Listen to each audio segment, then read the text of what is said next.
आदरणीय व्यासपीठासमोरील सर्व मान्यवर तथा निरीक्षक आणि सर्व उपस्थित मित्र मैत्रिणींनो, आज माझं नाव मृणाल नेमीचंद नखाते. मी नेवजाबाई हितकारणी विद्यालयाचा BA फायनलला शिक्षण सुरू असणार आहे. तर आज जनसुरक्षा विधेयक हा विधेयक मांडला गेला आहे. या विधेयकाच्या अयोग्य बाजूने मी उभा आहे. तर आज हा अयोग्य का, तर बघा, येथील ह्या बेकायदेशीर कृत्य, बेकायदेशीर संघटना ह्या मांडल्या गेल्या आहेत. पण ह्या बेकायदेशीर कृत्य आणि संघटना म्हणल्यानंतर कोणावर आरोप होणार, कोणावर न्याय होणार हे आपल्याला लक्षात घ्यायचं आहे. आज पाहिलं तर या कायद्यामधील सर्व काही तरतूद UPA हा ऍक्ट आहे, जो केंद्र सरकारचा ऍक्ट आहे. 1967 साली हा ऍक्ट सुरू केला गेला होता. या कायद्यामध्ये सुद्धा बेकायदेशीर कृत्य करणाऱ्या संघटनांना, नक्षलवाद्यांना आळा घालण्याकरिता हा कायदा लागू केला गेला होता. तरी पण आज महाराष्ट्रामध्ये हा कायदा लागू केला का गेला, तर पाहिले तर आज महाराष्ट्रामध्ये बेरोजगारीचे प्रमाण वाढले आहे. शेतकऱ्यांवर अत्याचार होत आहे. एकीकडे शासन आश्वासने देऊन त्यांची शेतकऱ्यांच्या मागण्या पूर्ण करत नाही. शेतकऱ्याची कर्जमाफी होत नाही आहे. आज एकीकडे पाहिले तर 10 महिन्याच्या अगोदर 2478 अधिक शेतकरी मृत्यू पावले, आपल्या हाताने जीवन गमावलेलं आहे. कशासाठी, तर त्यांना त्यांचा हक्क मिळत नाही आहे.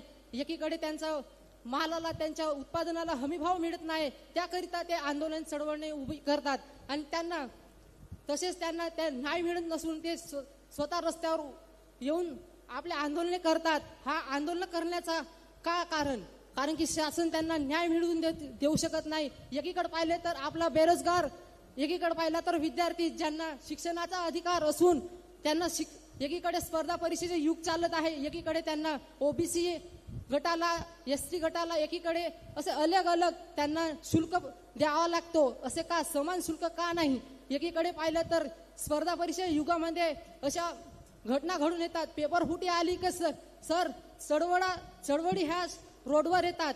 काय येतात, कारण की त्यांना एकीकडे स्पर्धा केली जातो आणि जे संस्थापक असतात स्पर्धे तयार करतात, स्पर्धा भरवितात, ते एकीकडे गुन्हे करून लपून राहतात आणि त्यांना शासन काही नाही करून, जेव्हा आपला विद्यार्थी जर चळवळीला उभा झाला तर त्यांना त्यांच्या न्याय मिळत नाही.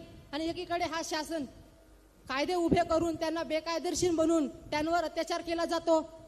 हे खरंच शक्य आहे का? आज संविधानामध्ये आपल्याला अभिव्यक्ती स्वातंत्र्य दिलं आहे, बोलण्याचा हक्क दिला आहे, चळवळी उभ्या करण्यात देण्याचा हक्क दिला आहे. तर ह्या चळवळी उभ्या करण्याचा आमचा हक्क, बोलण्याचा हक्क कलम 1921 देतो ना, तर या बोलण्याच्या हक्कावर आम्हाला निर्बंध आणले गेले आहेत. हे खरंच शक्य आहे का? असे आपल्या सामान्य जनतेत, विद्यार्थ्यां, शेतकऱ्यांमध्ये एकीकडे आपल्या पर्यावरणाच्या चळवळी निघत आहेत. पर्यावरणाच्या चळवळी का निघत आहेत? एकीकडे शासन उद्योगपती येऊन एकीकडे आपल्याला एकीकडे उद्योगधंदे उभारण्याकरिता जागा मागित आहेत. आज सगळ्यांना माहित आहे गडचिरोली जिल्ह्यामध्ये MIDC निर्माण होणार आहे. त्याकरिता 3,500 एकरहून तेथे जागा गुंतणार आहे. तर त्या गावातील ते गाव उठतील, त्यांना त्यांचं पुनर्वसन केलं जाईल. ज्या गावात होते तसेच पर्यावरण सुद्धा, त्या पर्यावरणाचा ऱ्हास होणार आहे. त्या पर्यावरणाकरिता जेव्हा चळवळी उभ्या होतील, रस्त्यावर येतील आणि तेथील गावकरी किंवा त्यांच्या मागण्या पूर्ण केल्या नाही त्याकरिता, तर त्या चळवळी उभ्या होतील.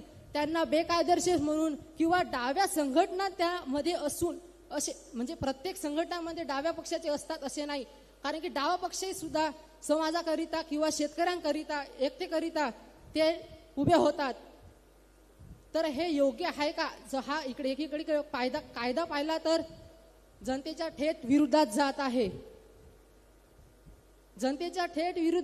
याचे कारण आज पाहिलं तर शेतकऱ्यांवर, पर्यावरणावर, शिक्षणावर निर्बंध असे कायदे आणून सर्वांना बेकायदेशीर कृत्य म्हणून असे करणार तर चालणार का, असे मला वाटते. आज आपल्या समाजामध्ये विशेष महत्व असले म्हणजे पत्रकार, ज्यांना समाजामध्ये चांगले स्थान आहे, उच्च स्थान आहे, जो समाजाच्या न्यायाकरिता, त्यांच्या विचाराकरिता शेतकऱ्यांचे विचार मांडू शकतो. अशा जर पत्रकाराने एखाद्या पत्रकाराने जर शासनाच्या विरुद्ध धोरणांच्या विरोधात बोलला किंवा शेतकऱ्यांच्या न्यायाकरिता बोलला तर हे कायदे लागू होणार का? तर मी या कायद्यावर दोन ओळी बोलू इच्छितो. जनतेचा विश्वास गमावून सत्ता सुरक्षित होत नाही. जनतेचा विश्वास गमावून सत्ता सुरक्षित होत नाही. हक्क अधिकार हिरावून लोकशाही जगत नाही. म्हणूनच म्हणतो मित्रांनो, आज ही लोकहिताकरिता ही कायदे नाही तर ही लोकशाहीच्या शत्रू ठरू शकतो असं मला वाटते. धन्यवाद. जय हिंद, जय भारत, जय जिजाऊ, जय शिवराय. एवढेच बोलतो. धन्यवाद. माझ्या या भाषणातून या विधानातून काही चुकले असेल तर माफ करा. एवढेच बोलतो. धन्यवाद. यानंतरचा संघ आहे Maharashtra institute of pharmacy college Betala येथील विषयाच्या बाजूने बोलणारे गौरव मुकेश सहारे.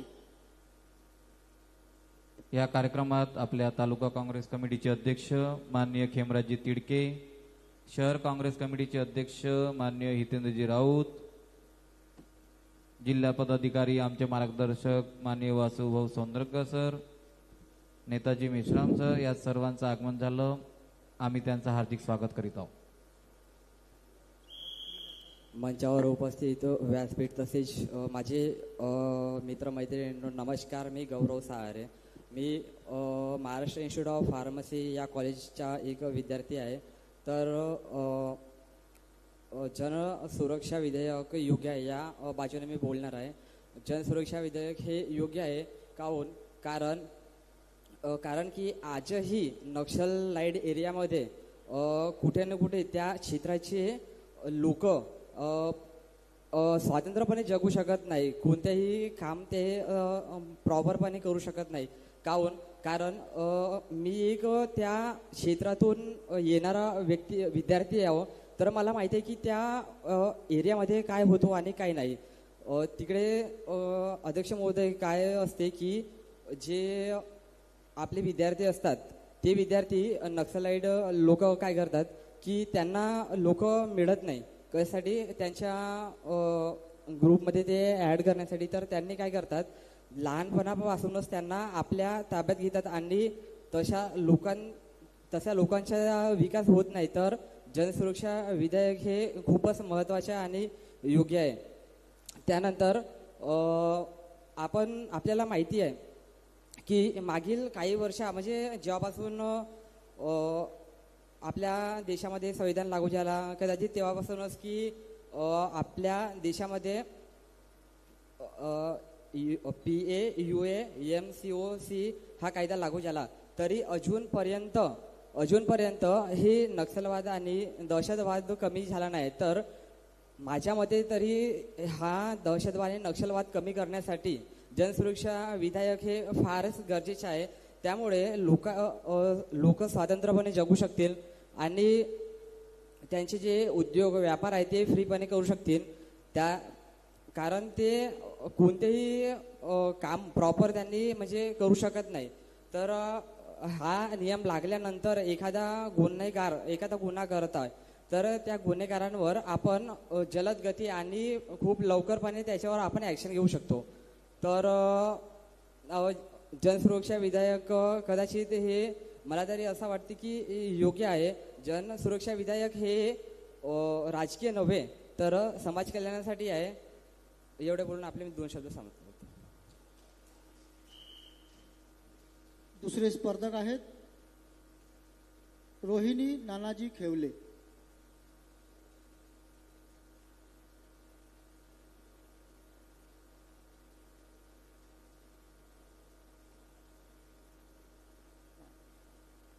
दुसरे स्पर्धक हे विषयाच्या विरुद्ध बाजूने जन सुरक्षा विधेयक अयोग्य या बाजूने बोलणारे कुमारी रोहिणी नानाजी खेवले. माननीय अध्यक्ष महोदय, उपस्थित सर्व मान्यवर, सर्वप्रथम सर्वांना माझा सप्रेम नमस्कार. मी रोहिणी नानाजी खेवले. मी आज जनसुरक्षा विधेयक 2024 अयोग्य या बाजूने बोलणार आहे. अध्यक्ष महोदय, जनसुरक्षा विधेयक हे अयोग्य, अनावश्यक व लोकशाहीला मारक ठरणारा असा कायदा आहे.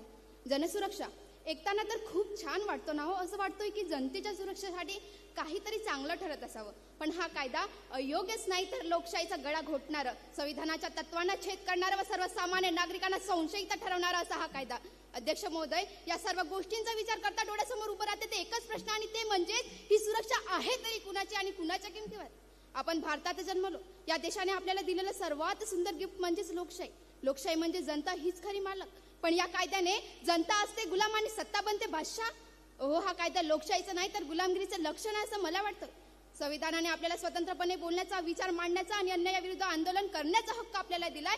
पण हेच हक्क जर अचानकपणे काढून घेतले गेले तर आपण कैद्यांपेक्षा वेगळे कशात राहू?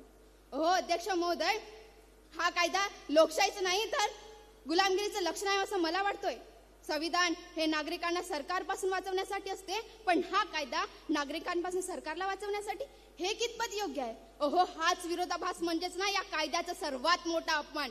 अध्यक्ष महोदय, हा कायदा अयोग्य आहे, अनावश्यक व लोकशाहीला मारक ठरणारा असा कायदा आहे. हा कायदा जनसुरक्षा विधेयक हा अयोग्यच आहे आणि अयोग्यच आहे. कारण हा जनसुरक्षा विधेयक आपल्या हक्कांना संपवतोय. कुठली कारणे न देता अटक, महिने तुरुंगवास. संविधान जिथं दडपलं जातं तिथं लोकशाही वाचते का? अजिबातच नाही. जनतेच्या हक्कांवर गदा आणणारा कुठलाच कायदा सुरक्षा देऊच शकत नाही. सुरक्षेच्या नावाखाली जर स्वातंत्र्य कापलं गेलं तर त्याची किंमत कोण मोजणार? खरी सुरक्षा म्हणजे काय? खरी सुरक्षा म्हणजे बंदूक नव्हे. खरी सुरक्षा म्हणजे बंदूक नव्हे तर खरी सुरक्षा म्हणजे तुमचं आमचं स्वातंत्र्य. आज जर आपण भीतीने गप्पा राहिलो ना तर उद्या आपलंच मौन आपली शिक्षा बनेल. म्हणजेच ही सुरक्षा नाही, ही सावली आहे, ज्या सावलीत आपली लोकशाही हरवते आणि आपण सर्व संशयित ठरतो. जनतेच्या हक्कांवर गदा आणणारा कुठलाच कायदा सुरक्षा देऊच शकत नाही. खरी सुरक्षा तेव्हाच होते जेव्हा प्रत्येक नागरिकाला निर्भयपणे जगता, बोलता आणि विचार मांडता येईल. अध्यक्ष महोदय, खरी सुरक्षा तेव्हाच होईल. स्वातंत्र्य, न्याय आणि विश्वास जोपर्यंत आपल्या हातात आहे ना तोपर्यंतच भारत खऱ्या अर्थाने सुरक्षित आहे असं मला वाटतंय. सुरक्षेच्या नावाखाली जर स्वातंत्र्य कापलं तर त्याची किंमत कोण मोजणार? खरी सुरक्षा कायद्यात नाही तर ती असते लोकांच्या विश्वासात. अध्यक्ष महोदय, सरकार म्हणतो हा कायदा शांतीसाठी आहे. खरंच हा कायदा शांतीसाठी आहे? अजिबातच नाही. कारण जनतेच्या हक्कांवर गदा आणणारा कुठलाच कायदा सुरक्षा देऊच शकत नाही. सुरक्षा देऊच शकत नाही. खरी सुरक्षा तर तेव्हाच होते जेव्हा प्रत्येक नागरिकाला स्वतंत्रपणे जगता, बोलता आणि विचार मांडता येईल. अध्यक्ष महोदय, सुरक्षेच्या नावाखाली जर स्वातंत्र्य कापलं तर मग आपण काय करणार? सुरक्षा ही सर्वात महत्वाची गोष्ट आहे. लोकशाही आपली काडोक्यात येत आहे. आपले हक्क कुठेतरी संपवले जात आहेत. मग आपण काय करायचं? अध्यक्ष महोदय, हा गुन्हा खूप चुकीचा आहे आणि अयोग्य आहे. अध्यक्ष महोदय, सुरक्षा जर कापली गेली तर मग आपण काय करणार? सुरक्षेच्या नावाखाली आज मोठे मोठे अधिकारी आपल्या हक्कांना संपवतायत. मग आपण काय करणार? त्याच्यासाठी जनसुरक्षा विधेयक हे अयोग्य आहे. जनसुरक्षा विधेयक हा जनतेच्या हक्कासाठी नाही तर फक्त आणि फक्त सत्ताधाऱ्यांच्या खुर्चीची सुरक्षा वाढवतोय. अध्यक्ष महोदय, आपण आताच एक विरोधी स्पर्धक बोलून गेला की सुरक्षा महत्वाची आहे. होय, सुरक्षा महत्वाची आहे, पण सुरक्षेच्या नावाखाली जर स्वातंत्र्य कापलं गेलं तर ती सुरक्षा नाही तर ती गुलामीची नवी साखळी आहे. अध्यक्ष महोदय, पुन्हा कोणीतरी बोलून गेला की सुरक्षा हा कायदा देशाची सुरक्षा वाढवतो. अजिबातच नाही. हा कायदा देशाची सुरक्षा वाढवत नाही तर हा कायदा फक्त आणि फक्त सत्ताधाऱ्यांच्या खुर्चीची सुरक्षा वाढवतो. ज्याला स्वतःच मत मांडता येत नाही तर सुरक्षित कसा काय राहू शकतो? तो सुरक्षित नाही, तो कैदी आहे. IPC, UAPA सारखे कायदे अस्तित्वात असताना या कायद्याची गरजच काय? म्हणून हा कायदा अयोग्य, अनावश्यक व लोकशाहीला मारक ठरणारा असा कायदा आहे. जनसुरक्षा फक्त आणि फक्त नाव आहे. जनसुरक्षा फक्त आणि फक्त नाव, पण अंतर्गत छुपा घाव. गप्प राहिलो तर ठीक आणि बोललो तर घातक घाव. नकोच असा कायदा आम्हाला जो आमचं स्वातंत्र्य हिरावतो. नकोच असा कायदा आम्हाला जो आमचं स्वातंत्र्य हिरावतो. मग तुम्हीच सांगा मंडळी, असा लोकशाहीत अंधार कोण निभवतो? असा लोकशाहीत अंधार कोण निभवतो? धन्यवाद. नंतरचा संघ आहे शोभाताई बनसोड महाविद्यालय ब्रह्मपुरी येथील विषयाच्या बाजूने बोलणारे सचिन देवेंद्र ठेंगरे.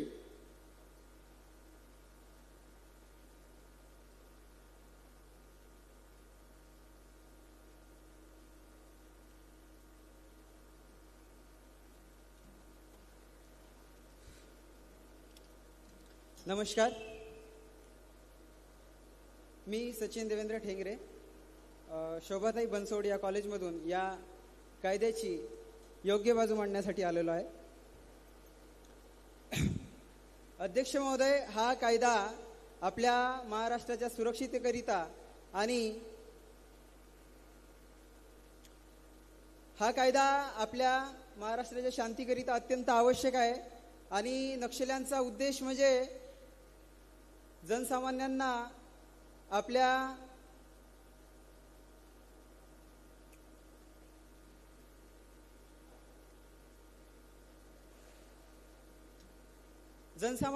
विचारसरणीमध्ये भटकावून त्यांना सशस्त्र क्रांती करण्यासाठी प्रोत्साहित करणे हा त्यांचा एक विचार प्रणाली आहे. आणि अशी डावीकडवी विचारसरणीच्या संघटना बॅन करण्यासाठीच आणि त्यांना पायबंद घालण्यासाठीच हा कायदा आपल्याला अत्यंत आवश्यक आहे. ताई म्हणाली की अभिव्यक्ती स्वातंत्र्यावर गदा येईल, पण अभिव्यक्ती स्वातंत्र्य हे अमर्याद असलेच पाहिजे, मान्य आहे. पण ज्या अभिव्यक्ती स्वातंत्र्यामुळं आपली सामाजिक सुरक्षा, राष्ट्रीय सुरक्षा ही धोक्यात येत असेल तर त्याला आपण अभिव्यक्ती स्वातंत्र्य म्हणू शकणार नाही. आणि प्रामुख्याने निवडणुका, विधिमंडळ आणि न्यायालय याबद्दल अर्बन नक्षल हे जनसामान्यांना भटकावून त्यांना सशस्त्र क्रांती करण्यासाठी प्रोत्साहित करतात. गेल्या काही वर्षात नक्षल्यांकडून जप्त झालेल्या साहित्यांवर लक्षात येते की त्यांची समोरची रणनीती ही शहरी युद्ध आणि आपल्या डाव्या कडव्या विचारांच्या संघटना ह्या शहरामध्ये पसरवणे हा त्यांचा उद्देश आहे. यावरून लक्षात येते मित्रांनो की नक्षलवाद ही फक्त एक सशस्त्र लढाई नसून ही एक देशविघातक आणि संविधान विरोधी अशी एक विचार प्रणाली आहे. आणि याच विचार प्रणालीच्या संघटनांना बॅन करण्यासाठी, पायबंद घालण्यासाठी हा कायदा अत्यंत आवश्यक आहे. हा कायदा आपल्या महाराष्ट्रात नसल्यामुळे अध्यक्ष महोदय बाकी 4 राज्यामध्ये बॅन असलेल्या संघटना आपल्या महाराष्ट्रातून ऑपरेट होत आहेत. आणि म्हणून या कायद्याची आपल्याला या महाराष्ट्रात शांती सुरक्षेकरिता अत्यंत आवश्यक गरज आहे.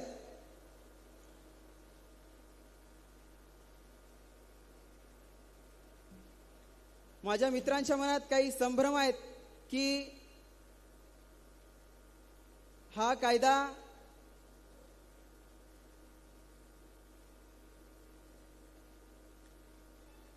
कायदा महाराष्ट्राच्या शांती सुरक्षेकरिताच आहे. मुख्यमंत्र्यांची स्टेटमेंट जी आहे या कायद्यासंदर्भात ती म्हणजे या कायद्यात असं म्हणतात की वैयक्तिक एका माणसाला अटकच करता येणार नाही. आणि दुसरी गोष्ट म्हणजे अशा काही संघटना ज्या डाव्या कडव्या बाजूंचे विचार किंवा लोक देशविघातक किंवा संविधान विरोधी असे विचार पसरवतात, अशा गोष्टी लक्षात आल्यानंतर काही विशेष प्राधिकरणाला आपल्याला सामोरं जावं लागेल आणि तेव्हाच हा कायदा लागू होईल. त्या प्राधिकरणात एक सल्लागार मंडळ असेल आणि तो सल्लागार मंडळ न्यायालय नियुक्त करेल.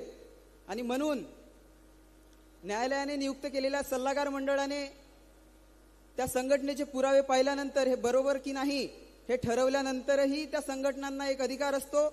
1 महिन्यापर्यंत त्या संघटना उच्च न्यायालयामध्ये जाण्याची त्यांना मुभा असते. आणि म्हणून सरकार आपोआपच या कायद्याचा दुरुपयोग करू शकत नाही. आणि हा कायदा कोणत्याही स्वार्थ राजकीय भूमिकेतून मांडलेला नाही. कारण जर हा कायदा आज सत्ताधारी पक्ष मांडत असेलही, पण आज हा कायदा कोणत्याही विरोधी पक्षाच्या आवाजाला दाबण्यासाठी नाही. कारण आज सत्ताधारी पक्ष सत्तेमध्ये आहे, परंतु उद्या कदाचित तो विरोधी पक्षामध्ये जाईलच, तेव्हा या कायद्याचा फटका त्या विरोधी पक्षावर पडेलच. म्हणून हा कायदा कोणत्याही स्वार्थ भूमिकेतून, राजकीय स्वार्थ भूमिकेतून नाही असं माझं स्पष्ट मत आहे. आणि हा कायदा योग्यच आहे. महाराष्ट्राच्या सुरक्षिततेकरिता आणि शांतीकरिता हा कायदा अत्यंत महत्त्वाचा आहे आणि हा लागू झालाच पाहिजे. आणि एवढ्या योग्य कायद्यालाही जर माझे मित्र विरोध करत असतील तर मला असा प्रश्न पडतो की हा कायदा महाराष्ट्राच्या आणि या देशाच्या हिताकरिताच हाय, तर मग हे इथं माझे मित्र आलेले अयोग्य बाजू आणि खोटी बाजू मांडायला आलेलेच अर्बन नक्षलात की काय, असा मला प्रश्न या ठिकाणी पडतोय. म्हणून ही अशी संविधान विरोधक आणि देशविघातक अशी विचारसरणी पसरवणाऱ्या संघटना यांना बॅन करण्यासाठी, यांना पायबंद घालण्यासाठी हा कायदा अत्यंत महत्वाचा आहे. अध्यक्ष महोदय, एवढेच बोलतो. धन्यवाद. शोभाताई बनसोड महाविद्यालय ब्रह्मपुरी येथील दुसरे स्पर्धक आहेत जे विषयाच्या विरुद्ध बाजूने बोलणारे गणेश संतोष बगमारे.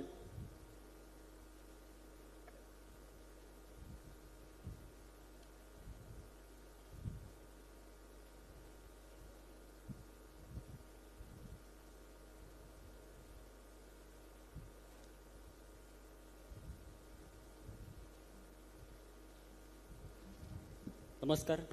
सन्मान्य मंच, माझं नाव आहे गणेश संतोष बगमारे. शोभाताई बनसोड महाविद्यालयाचा मी विद्यार्थी. ईडी झाली, हिंदू झाले कोटींचे घोटाळे, अर्बन नक्षल काढतायत म्हणून का करताय असले चाडे. बरं कठोर कायद्याने तुम्ही अर्बन नक्षल काढणार, पण त्याच्यात कडवे उजवे भेटले तर त्यांना कोण काढणार.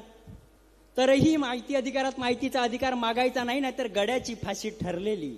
तरीही माहिती अधिकारात माहितीचा अधिकार मागायचा नाही, नाहीतर गड्याची फाशी ठरलेली. अहो, सर्वसामान्यांचा अनिकेत कोसळतो इथं, कारण शासकीयांपासून प्रशासकीय असतात विकलेली. शृंगाराबरोबर साज तसा सत्तेबरोबर माज असतो. शृंगाराबरोबर साज तसा सत्तेबरोबर माज असतो. उद्या बेड्या ठोकल्या जातील, आपल्याला आपला दिवस फक्त आज असतो. उद्या बेड्या ठोकल्या जातील, आपल्याला आपला दिवस फक्त आज असतो. म्हणून मला मिळालेल्या आजच्या या दिवसात जनसुरक्षा विधेयक 2024 हे अयोग्यच आहे, ही पूर्तता बाजू मांडायला मला संधी मिळाली आहे. महाराष्ट्र सरकारने जनसुरक्षा विधेयक कायदा आणला, याच्यात नेहमी सरकारने कडवे डावे असा उल्लेख केला जातोय. म्हणजे या कडव्या डाव्यांची व्याख्या काय आहे हे अजूनपर्यंत स्पष्ट झालेली नाही. एकंदरीत सरकारच्या उजव्या विचारधारेला विरोध करणे म्हणजे कडवे डावे याचा अर्थ असा निघतो. या राज्यात असंख्य विचारधारा अस्तित्वात आहेत आणि त्या सर्वांना भारतीय संविधानामध्ये विशिष्ट स्वातंत्र्य आहेत. सरकार हे उजवे आहेत म्हणून उजव्यांनी किंवा कडव्या उजव्यांनी कुठलीही विकृती केली म्हणजे ते राज्यद्रोही होणार नाही का, किंवा ते अर्बन नक्षल होणार नाही का, की अर्बन नक्षल ही व्याख्या फक्त विशिष्ट डाव्यांसाठीच लागू पडते. सरकारने हे अगोदर सांगावं. खरं तर शाहू महाराजांनी म्हटलं होतं की माझा संपूर्ण खजिना रिता झाला तरी चालेल, मात्र माणसाला माणसापासून वंचित करणारी परंपरा मला नष्ट करायची आहे. पण या महाराष्ट्राचं दुर्दैव आहे की या महाराष्ट्रातल्या बुलढाणा जिल्ह्यामध्ये रोहन पैठणकर नावाच्या तरुणाला गाय चोरल्याच्या संशयावरून त्याला त्याचा धर्म विचारून त्याला अमानुषपणे मारहाण केली जाते. मग पहलगाममध्ये हल्ला केलेल्या गुंडांना आपण आतंकवादी म्हणत असू, तर महाराष्ट्रामध्ये धर्म विचारून मारहाण करणाऱ्या, धार्मिक दहशत पसरवणाऱ्या कडव्या उजव्यांना आपण अर्बन नक्षल म्हणून घोषित करणार का. खरं तर कायदे करणाऱ्यांनी असंख्य विचारधारांचा व्यक्त होण्याचा अधिकारच काढला जाणार नाही, याची काय शाश्वती. या कायद्याच्या मागे फक्त आणि फक्त सरकारला विरोध करणे हे नक्षलवाद हे ब्रिटिशकालीन धोरण होतं. आणि माझ्या महाराष्ट्रात हेच होत असेल तर माझा महाराष्ट्र हा चुकीच्या दिशेने वाटचाल करतोय, यात कसल्याही प्रकारची खंत नाही. एकीकडे शासनाच्या माध्यमातून, राज्य शासनाच्या माध्यमातून, केंद्र शासनाच्या माध्यमातून ऐकायला मिळते, पाहायला मिळते की राज्यातील 80% नक्षलवाद संपवण्यात आलाय. मग उर्वरित 20% नक्षलवाद्यांसाठी एवढा मोठा कायदा का लागू करायचा, जो कायदा स्वतंत्र भारताच्या अभिव्यक्ती स्वातंत्र्याला गडबेजी करण्याचं काम करणार असेल. तर माझा राष्ट्र, या राष्ट्रात हुकुमशाही राज्य प्रस्थापित झाल्याशिवाय राहणार नाही. एकीकडे ज्यावेळेस राज्याची हिरवीगार संस्कृती जपणारा, जल जंगल जमीन जपणाऱ्या आदिवासींचा गडचिरोली जिल्हा, त्या गडचिरोली जिल्ह्याचा विषय येतो. शासनाच्या माध्यमातून त्या गडचिरोली जिल्ह्यामध्ये सूर्जागड प्रकल्प उभे केले गेले. त्या प्रकल्पामध्ये लाखो हजारो झाडांची वृक्षतोड केली गेली. मात्र परत सरकारने त्याच गडचिरोली जिल्ह्यामध्ये मोठमोठ्या MIDCच्या स्टील कंपन्या उभारण्याचा प्रस्ताव ठेवला. आणि अशा परिस्थितीमध्ये राज्याची हिरवीगार संस्कृती जपणारा, जल जंगल जमीन जपणाऱ्या आदिवासींचा गडचिरोली जिल्हा आदिवासींपासून पोरका होणार असेल, जेव्हा की उभारल्या जाणाऱ्या MIDCचा विरोध करण्यासाठी आणि विरोध करण्यासाठी आणि हिरव्या संस्कृतीचं जतन करण्यासाठी इथले आदिवासी रस्त्यावर येतील, तर त्या आदिवासींना देखील अर्बन नक्षल म्हणून घोषित करतील, यात कसल्याही प्रकारची खंत नाही. जेव्हा विषय राज्यातील शेतकऱ्यांचा येतो, त्या शेतकऱ्यांच्या विषय राज्यातील शेतकऱ्यांचा येतो त्यावेळेस राज्याचे माजी विरोधी पक्षनेते तथा ब्रह्मपुरी मतदारसंघाचे आमदार सन्माननीय विजय भाऊ वडेट्टीवार सभागृहामध्ये भाषण मांडतात, सभागृहामध्ये प्रश्न म्हणतात. तो प्रश्न असा राहतो की राज्यात गेल्या 2 महिन्यामध्ये 767 शेतकऱ्यांनी आत्महत्या केली. तो प्रश्न त्या सभागृहामध्ये डोक्यावर मांडला जात नाही. मध्यंतरी MSP साठी शेतकऱ्यांनी शांततापूर्वक आंदोलन केलं. त्या आंदोलनाचं काय झालं? तिथेही शेतकऱ्यांना लाठीचार्ज करून अंगावर पाणी मारण्यात आलं. म्हणजे ज्या वेळेस शेतकरी स्वतःच्या न्याय हक्कासाठी रस्त्यावर उतरला त्यावेळेस त्या शेतकऱ्याला शिव्यांच्या लाखोल्या वाहण्यात आल्या.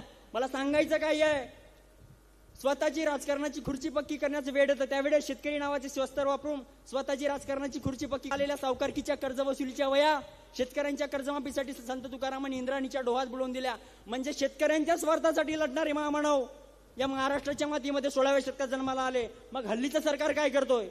एकीकडे हा कायदा लागू करणे म्हणजे ब्रिटिशवाद निर्माण करणे आहे. कारण 1919 ला लागू झालेला रौलट ऍक्ट मध्ये आणि सरकारने आणलेला जनसुरक्षा 2024 मध्ये कसल्याही प्रकारचा फरक नाही हेच या ठिकाणी स्पष्ट करायचं आहे. एकंदरीत सत्तेचे किल्ले सरकारच्या हातात आहेत. आता सरकारला वाट आहे त्या किल्ल्यांवरती स्वनियमावली प्रस्थापित करायची. सत्तेचे किल्ले असले म्हणून कुठल्याही मुद्द्यांची भांडवल करायचा असतो का? सत्तेचे किल्ले असले म्हणून कुठल्याही मुद्द्यांची भांडवल करायचा असतो का? असल्या प्रकारची मनमानी धोरणाकून सर्वसामान्यांना का बेड्या ठोकायची असतात का? असल्या प्रकारचे मनमानी धोरणाकून सर्वसामान्यांना का बेड्या ठोकायचे असतात का? सरकार विरोधी बोलतात म्हणून यांना जनसुरक्षा विधेयक दिसतो. सरकार विरोधात बोलतात म्हणून यांना जनसुरक्षा विधेयक दिसतो. तूच सांग भारतमध्ये व्यवस्थेला प्रश्न विचारताच्यात तुला कुठला राष्ट्रद्रोह दिसतोय? तूच सांग भारतमध्ये व्यवस्थेला प्रश्न विचारतात तुला कुठला राष्ट्रद्रोह दिसतोय? धन्यवाद. जय जिजाऊ, जय शिवराय, जय भीम, जय संविधान.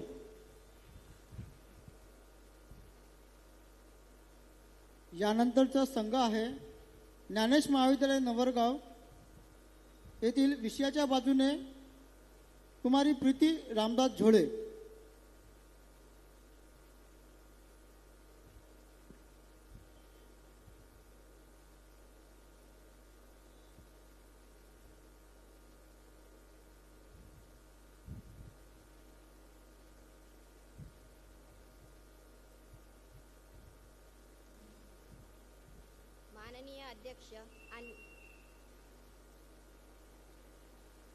माननीय अध्यक्ष आणि परीक्षक मंडळ आणि माझे विद्यार्थी मित्रांनो, नमस्कार.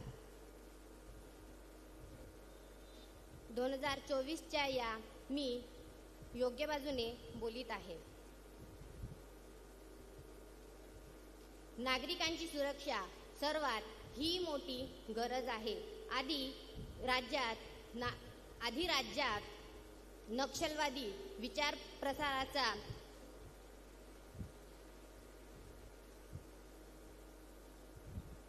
आधी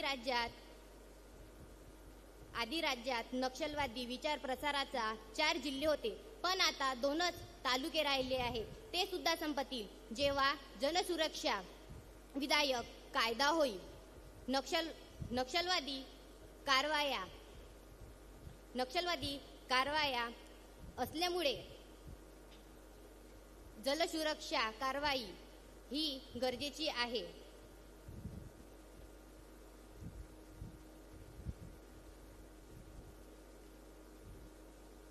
धन्यवाद. नंतरचे स्पर्धक आहेत विषयाच्या विरुद्ध बाजूने बोलणारे रोहित नारायण झोळे.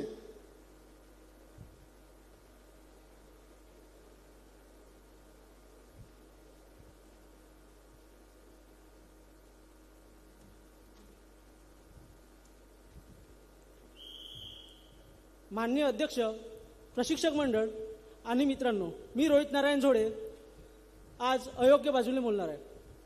मित्रांनो, आता आपण बघतोय की वोट चोरी हा मुद्दा बघतोय आपण. मित्रांनो, माझ्याकडे 2 वोटिंग कार्ड आहेत. विरोधी पक्ष म्हणतोय की वोट चोरी झाली आहे, सरकार त्यांना दाबण्याचा प्रयत्न करतोय. जर माझ्याकडे वोटिंग कार्ड आहे, मी जर 2 वोटिंग नाही केले पण समोरच्यांनी 2 वोटिंग केले असतील तर? धन्यवाद.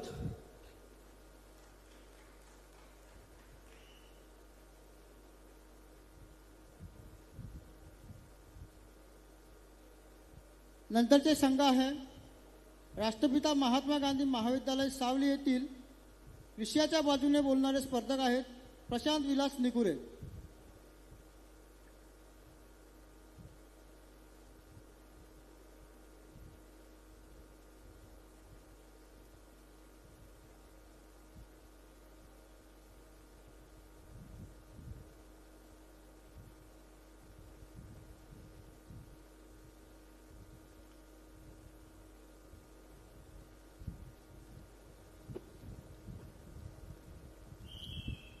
समाज सुरक्षित आहेत म्हणजे विकासाचं साम्राज्य आणि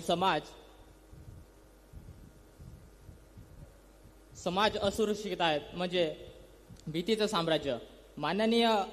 मान्यवर आणि माझे विद्यार्थी मित्रांनो, मी आज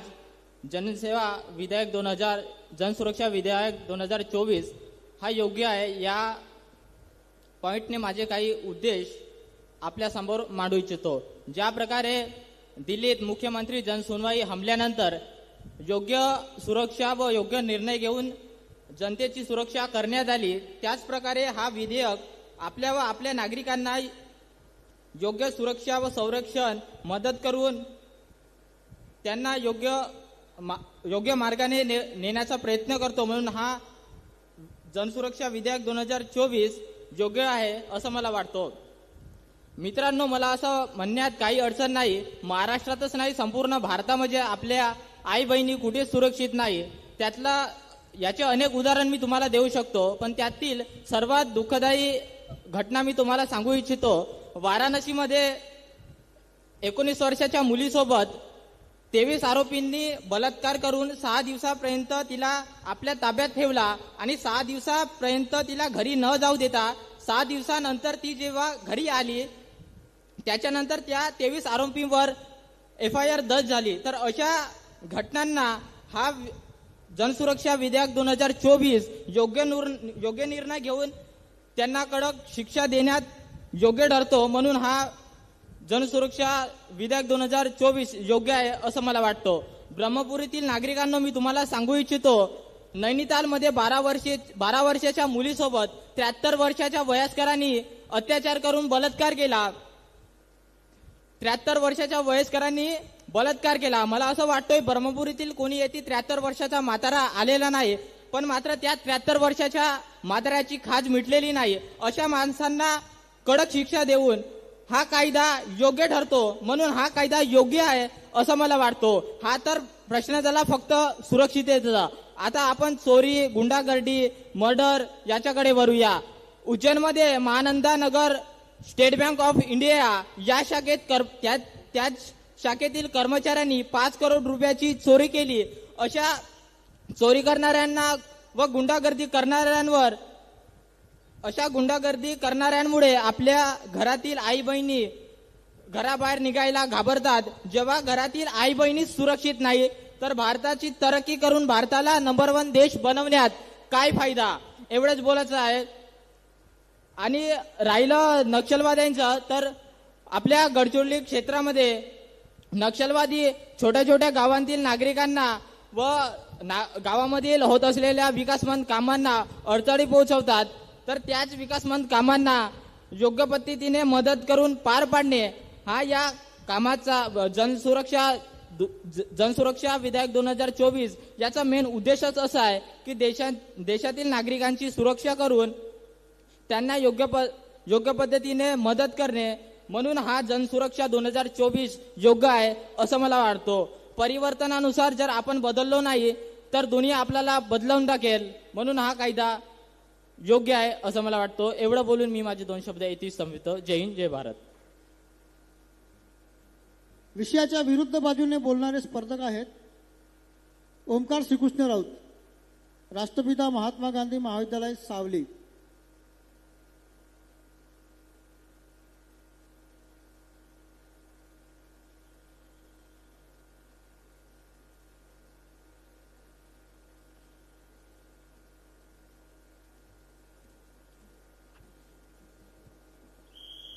सर्वप्रथम या महाराष्ट्रात व या भारतात घडून गेलेल्या सर्व महान विचारवंतांना माझे सर्वप्रथम विनम्र अभिवादन. आदरणीय मंच, उपस्थित मान्यवर, माननीय परीक्षक वर्ग व जिथपर्यंत माझा आवाज पोहोचत आहे असे माझे श्रोतेगण. तर आज वादविवाद स्पर्धा, या स्पर्धेचा विषय म्हणजे जनसुरक्षा विधेयक 2024 योग्य की अयोग्य.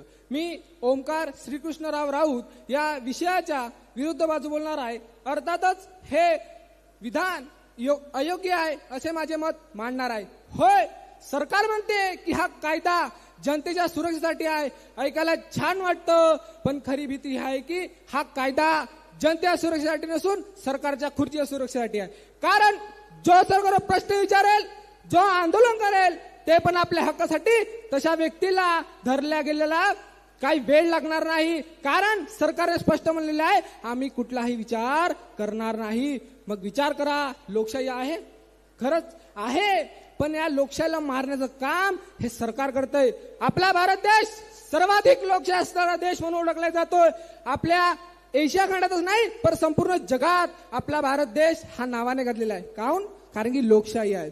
उद्याला जर एखादी विद्यार्थी संघटना आपल्या हक्कासाठी किंवा सामाजिक संघटना आपल्या हक्कासाठी लढत असेल तर तशा संघटनेला सुद्धा बेकायदेशीर ठरवू शकतात. मग विचार करा, लोकशाही आहे? या लोकशाही मारणाऱ्या लोक हे आपल्या खांद्यावर बंदूक ठेवून करणारे शिकारी आहेत. इतिहास सांगतो आणि इतिहास साक्षी पण आहे, ज्या समाजात मतभिन्नता नसते तो समाज हुकुमशाहीकडे वळतोय आणि तसंच चाललाय. उद्याला एखादा पत्रकार भ्रष्टाचार उघड करत असेल तर त्याला उग्र विचारसरणीचा म्हणून त्याला कोठडीत टाकलं जाऊ शकते. उद्याला एखादी विद्यार्थी संघटना बेकायदेशीररित्या त्या कोठडीत टाकले जाऊ शकते, कारण ते आपल्या हक्कासाठी आंदोलन करतील. सामाजिक संघटना आपल्या समाजाच्या हक्कासाठी आंदोलन करतील म्हणून त्याला कोठडीत टाकले जाईल. उद्याला एखादा सामाजिक वर्ग म्हणजे समाज सुधारक आपल्या हक्कासाठी लढत असेल, आपल्या समाजासाठी सरकारसमोर बाब मांडत असेल तर तो उग्र विचारसरणीचा का? मला सांगा, उग्र विचारसरणी म्हणजे काय? कोणाकडे उत्तर आहे? बेकायदेशीर संघटना म्हणजे काय? तुम्ही असेच म्हणून द्याल, उग्र विचारसरणीवाला तो व्यक्ती जो समाजात वाद पसरवतो. पण सरकारला समजायला पाहिजे की आपल्या कायद्यात ते मांडायला हवं. कायद्यात कुठेही स्पष्ट लिहिलं नाही. अरे स्पष्ट जाऊ द्या, कुठे लिहिलंच नाही की उग्र विचारसरणीवाला हा व्यक्ती आहे, बेकायदेशीर संघटनावाला हा व्यक्ती आहे. आपल्या समोर एक ताजं उदाहरण आहे, मनोज जरांगे पाटलाचं आपल्यासमोर एक ताजं उदाहरण आहे. तो व्यक्ती आपल्या समाजासाठी, आपल्या आरक्षणासाठी लढतोय. मग तो उग्र विचारसरणीचा काय? त्यासोबतची संपूर्ण जनता आहे ती काय बेकायदेशीर संघटना काय? असं नाही आहे. आपल्याला भूलभूत करायला जात आहे, म्हणजेच आपल्यावर जाळ टाकण्याचं काम हे सरकार करत आहे. सरकारनं बाकीचे काम होत नाही. सरकार इलेक्शनच्या अगोदर म्हणते की आम्ही तुम्हाला कर्जमाफी देऊ, शेतकऱ्यांना कर्जमाफी देऊ, आणि जशी सरकार आली तशी म्हणते की तुम्ही तुमचं कर्ज भरा. आपल्याला संविधानाने भरपूर हक्क दिलेला आहे, बोलण्याचा, लिहिण्याचा, सर्व गोष्टीचा अधिकार आपल्याला संविधान दिलेला आहे. कलम 19 मध्ये आपल्याला स्वतंत्रपणे बोलण्याचा अधिकार आहे, भाषण देण्याचा अधिकार आहे. कलम 21 मध्ये सर्वात महत्वाची कलम, कोणताही व्यक्ती, कोणताही अधिकारी आपल्याला बिना शहानिशाशिवाय आत करता येणार नाही. मग ही सरकार कशी म्हणते की आम्हाला तुमच्यावर शंका जरी आली की आम्ही तुम्हाला कोठडीत टाकू, तुम्हावर 7 वर्षाचा कारावास सुनावू आणि तुमच्यावर दंड सुद्धा सुनावू? हे बरोबर आहे का? फार चुकीचं आहे. लोकशाहीला दाबण्याचं काम हे सरकार करत आहे. मतभिन्नतेला गुन्हा ठरवणारा एक काळा कायदा आहे.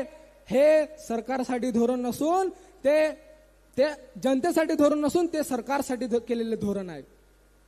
लोकशाहीला संपूर्ण मारण्याचं प्लॅनिंग हे सरकारने केलं आहे, जेणेकरून 100 जरांगेदार नावे म्हणून त्यांनी हा कायदा तयार केलेला गेला आहे. म्हणून मी सांगतो की आपला आवाज हा केव्हाही गप्प ठेवू द्यायचा नाही. जेवढा आपला आवाज जास्त तेवढा सरकारपर्यंत पोहोचला पाहिजे. तशी या भाऊची साऊंड क्वालिटी. आता हा आवाज सरकारपर्यंत पोहोचायला हवा. बाकी राज्यात ओडिशा, तेलंगणा, गडचिरोली लागले जेवढे राज्य आहे तेवढ्या राज्यात हा कायदा लागू केला गेला आहे. मी त्या दिवशीच बातमी पाहिली की ओडिशा मधल्या बालासोर येथील विद्यार्थिनीला विनयभंग करण्यात आलेला आहे. त्या राज्यात तर आहे हा कायदा अगोदर लागून, मात्र सरकारने काय केलंय, त्याला फक्त कितीतरी वर्षाची जेल सुनावली, बस झालं. ते तर आता सुद्धा होत आहे ना, होत आहे की नाही? होत आहे ना. म्हणून आपण या कायद्याचा विरोध केलेला पाहिजे. सरकारने हे जनतेसाठी नसून आपल्या स्वतःच्यासाठी हे कायदा स्थापित केलेला गेला आहे. काळा कायदा आहे तो मतभिन्नतेला गुन्हा ठरवणारा, लोकशाहीची गडचेपी करणारा एक काळा कायदा आहे. मी ठामपणे सांगतो, जर सरकारने हा कायदा मागे नाही घेतला तर लोकशाहीची गडचेपी हे केल्याशिवाय नाही. एवढे बोलतो आणि माझे 2 शब्द संपवितो. जय हिंद, जय भारत. नंतरचा संघ आहे नेवजाबाई हितकारणी महाविद्यालय ब्रह्मपुरी येथील विषयाच्या बाजूने बोलणारे स्पर्धक शरद लीलाधर बारसागडे.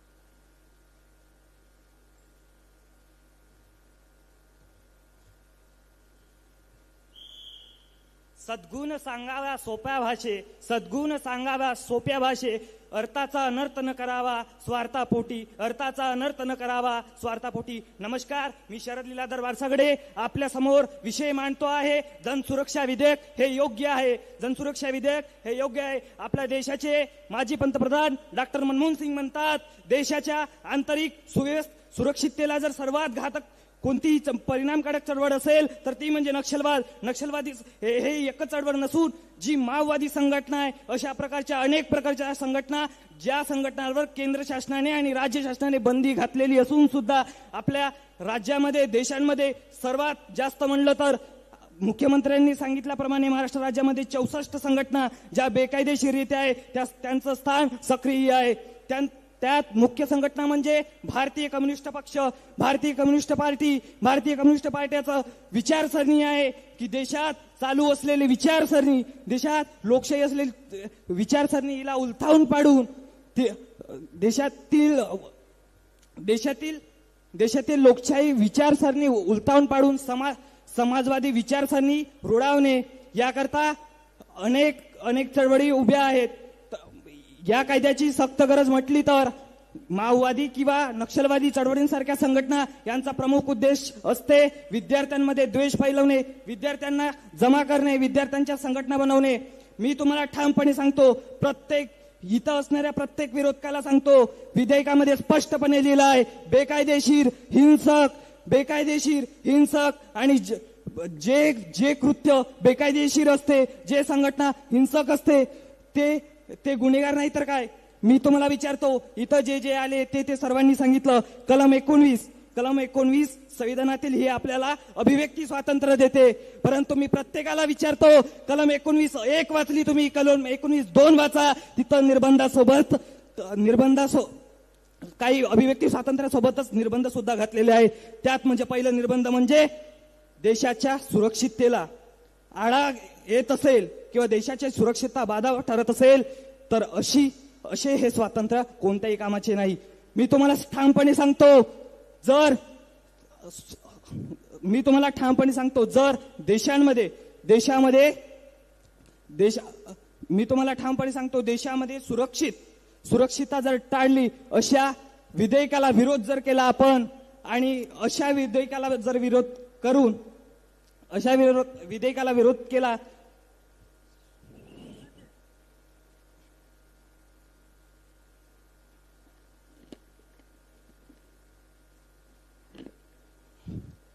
मी एवढंच सांगू इच्छितो की जे विरोधी पक्षाचे ज्येष्ठ बंधू आहेत आमच्या, त्या विरोधी पक्षांना मात्र 3 प्रश्न विचारतो, फक्त 3 प्रश्न. भारतीय संविधानाने कलम 19 आपल्याला अभिव्यक्ती स्वातंत्र्य दिला आहे, परंतु त्या कलमान्वये जर ते स्वातंत्र्य एखाद्या व्यक्तीच्या अभिव्यक्ती स्वातंत्र्य दुसऱ्या व्यक्तीवर गदा आणत असेल, दुसऱ्या व्यक्तीच्या स्वातंत्र्यावर गदा आणत असेल तर ते मात्र निष्काम आहे. मी तुम्हाला विचारतो, प्रश्न पहिला, आपण आंदोलन केलं, विद्यार्थ्यांच्या मागण्या आहेत, शिक्षकांच्या मागण्या आहेत, अशा वेगवेगळ्या संघटना आहेत. अशा वेगवेगळ्या संघटनांनी एकत्र येऊन आंदोलन ते जर जाडफोड करत असतील, ते एक संघटना बनत असतील जे सरकार विरोधी असेल, एक संघटना निर्माण करत असतील ज्यांमध्ये आंदोलन तर करतात पण त्यांचं स्वरूप हिंसक असते. आपल्या महाराष्ट्रामध्ये संत मंत होऊन गेले, परंतु त्यांनी कधी हिंसा केली नाही. डॉक्टर बाबासाहेब आंबेडकरांपासून तर महात्मा फुलेंपर्यंत, तुकाराम महाराजांपासून तर तुकडोजी महाराजांपर्यंत अन्यायाविरुद्ध, अंधश्रद्धाविरुद्ध त्यांनी युद्ध पुकारलं, परंतु त्यांनी हिंसा कधीही केली नाही. त्यांनी अहिंसेचा मार्ग स्वीकारला आणि सांगतात अहिंसा, त्यांनी एक मोलाचा संदेश दिला. अहिंसा म्हणजे काय? अहिंसा म्हणजे एक शिक्षण. अहिंसा म्हणजे एक शिक्षण आणि दुसरं म्हणजे हिंसा म्हणजे काय तर हे ज्ञान. हिंसा म्हणजे काय तर अज्ञान. अशा प्रकारच्या हिंसा या संघटनांकडून होत आला. आपल्याला माहिती आहे की अनेक प्रकारचे भीमा कोरेगाव झालं, अशा प्रकारच्या पुलवामा हमला झाला, अशा प्रकारच्या अनेक घटना घडलेल्या आहेत, परंतु यांना आळा घालण्याकरता अशा कायद्याची सक्त गरज असल्यामुळे कोणी म्हणेल केंद्र सरकारचा एक UAPA नावाचा कायदा आहे ते आहे, परंतु तुम्ही UAPA कायदा वाचला तर सर्वोच्च न्यायालयाच्या निकालानुसार तो फक्त जिथे दहशतवाद येते तिथेच तो घाला घालतो. आणि म्हणून एवढं बोलून मी माझे बंद करतो. धन्यवाद. नेवजाबाई हितकारणी महाविद्यालय ब्रह्मपुरी या संघातील विषयाच्या विरुद्ध बाजूने बोलणारे दुसरे स्पर्धक आहेत युगल अशोक कुकडे.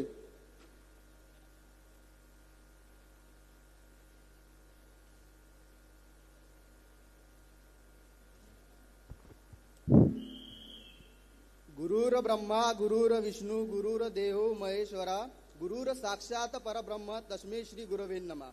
आज 5 तारीख आहे.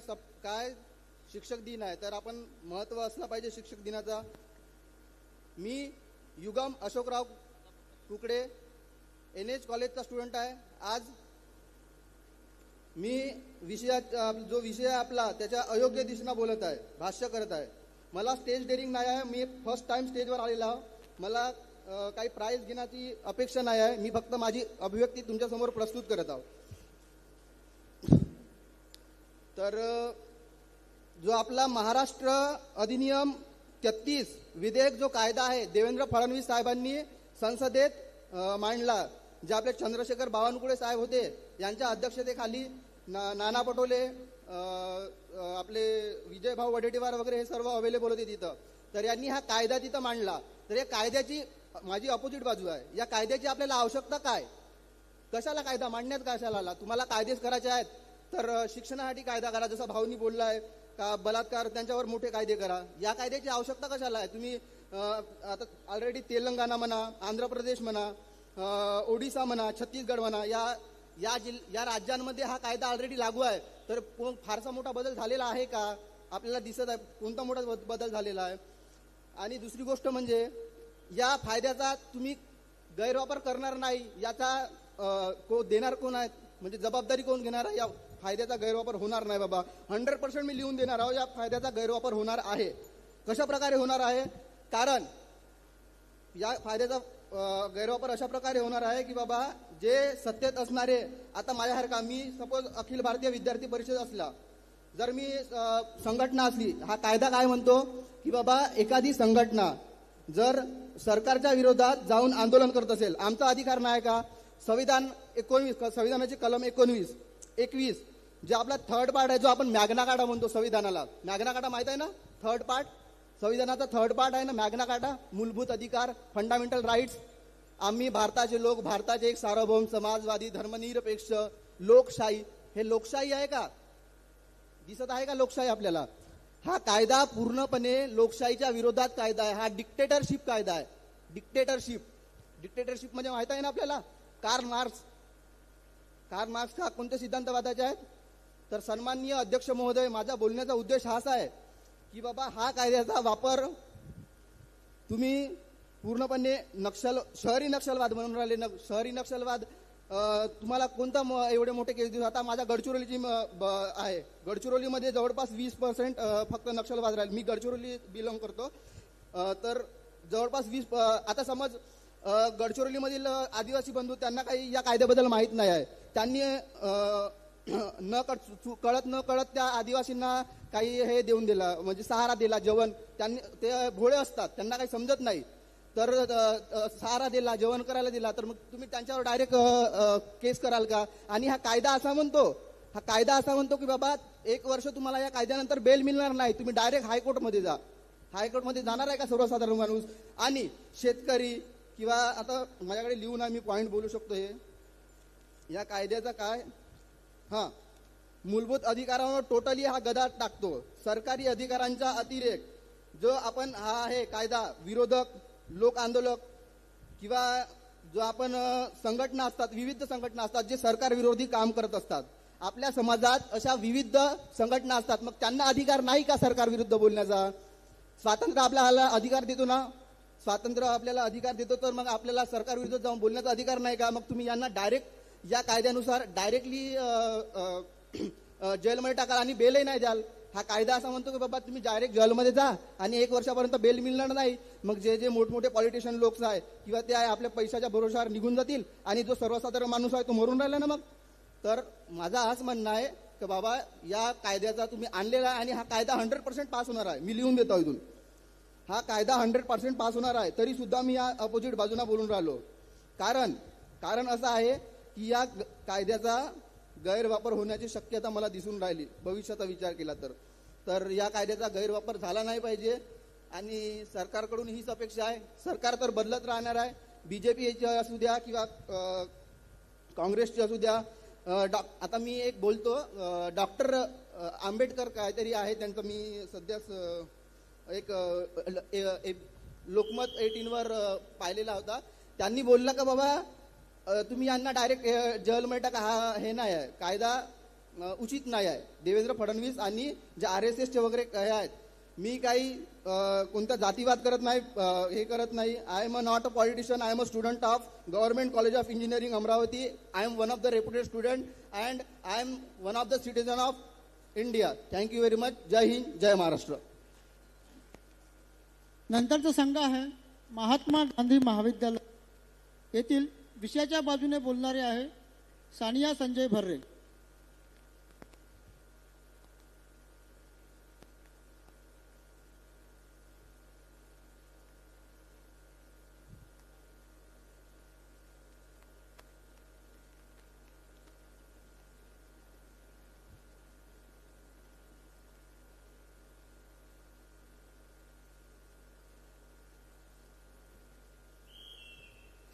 भारत देशासह महाराष्ट्र राज्यात सुद्धा अनेक आंदोलने होत असतात. त्याच आंदोलनामध्ये दगडफेक, सरकारी संपत्तीची नासधूस आणि त्या दंगलीमध्ये अनेक निष्पाप लोकांचा जीव जात असतो. अशा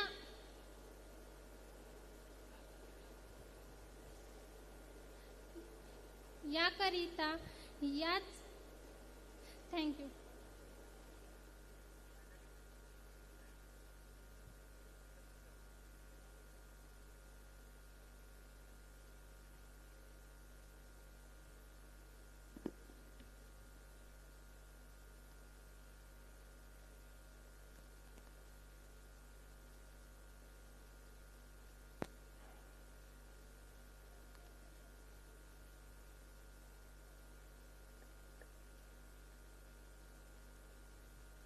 रोहित मेश्राम बेलपातळी.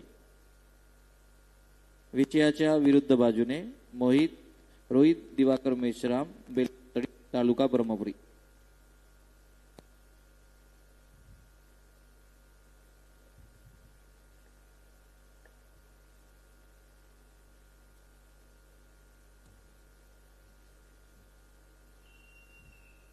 तो दिवस होता 17 मार्च 1919, ज्यावेळेस इंग्रज सरकारने एक असा कायदा भारतात आणला ज्या कायद्याचा विचारही भविष्यात कुणी ठरवू शकत नव्हता. शेवटी तो कायदा 6 एप्रिल 1919 लागू करण्यात आला होता, ज्याचं नाव होतं रोलट ऍक्ट. आणि त्याच कायद्याच्या निषेधार्थ अनेक भारतीयांनी अमृतसर या ठिकाणी एक सभा भरवली होती आणि त्याच सभेवर इंग्रज सरकारने गोळीबार केली होती आणि त्याच सभेचं रूपांतर जालियानवाला बाग या हत्याकांडामध्ये झालं होतं. अवघ्या तशाच पद्धतीचा कायदा सध्या महाराष्ट्र सरकार महाराष्ट्राच्या कान्याकोपऱ्यामध्ये लागू करण्याचा प्रयत्न करतोय, ज्याचं नाव आहे जनसुरक्षा विधेयक 2024. नमस्कार, मी रोहित दीपाली दिवाकर मेश्राम बेलपातळी या गावचा रहिवासी असून विषयाच्या अयोग्य बाजूने माझं मत व्यक्त करतोय. परीक्षक महोदय, आपल्याला चांगल्या पद्धतीने माहिती आहे की भारत हा महात्मा गांधींचा देश म्हणून ओळखला जाते आणि आमच्याच महात्मा गांधींनी आम्हा भारतवासियांना एक सर्वात मोठा हतियार, सर्वात मोठा शस्त्र दिलेला आहे, ज्याचं नाव आहे आंदोलन.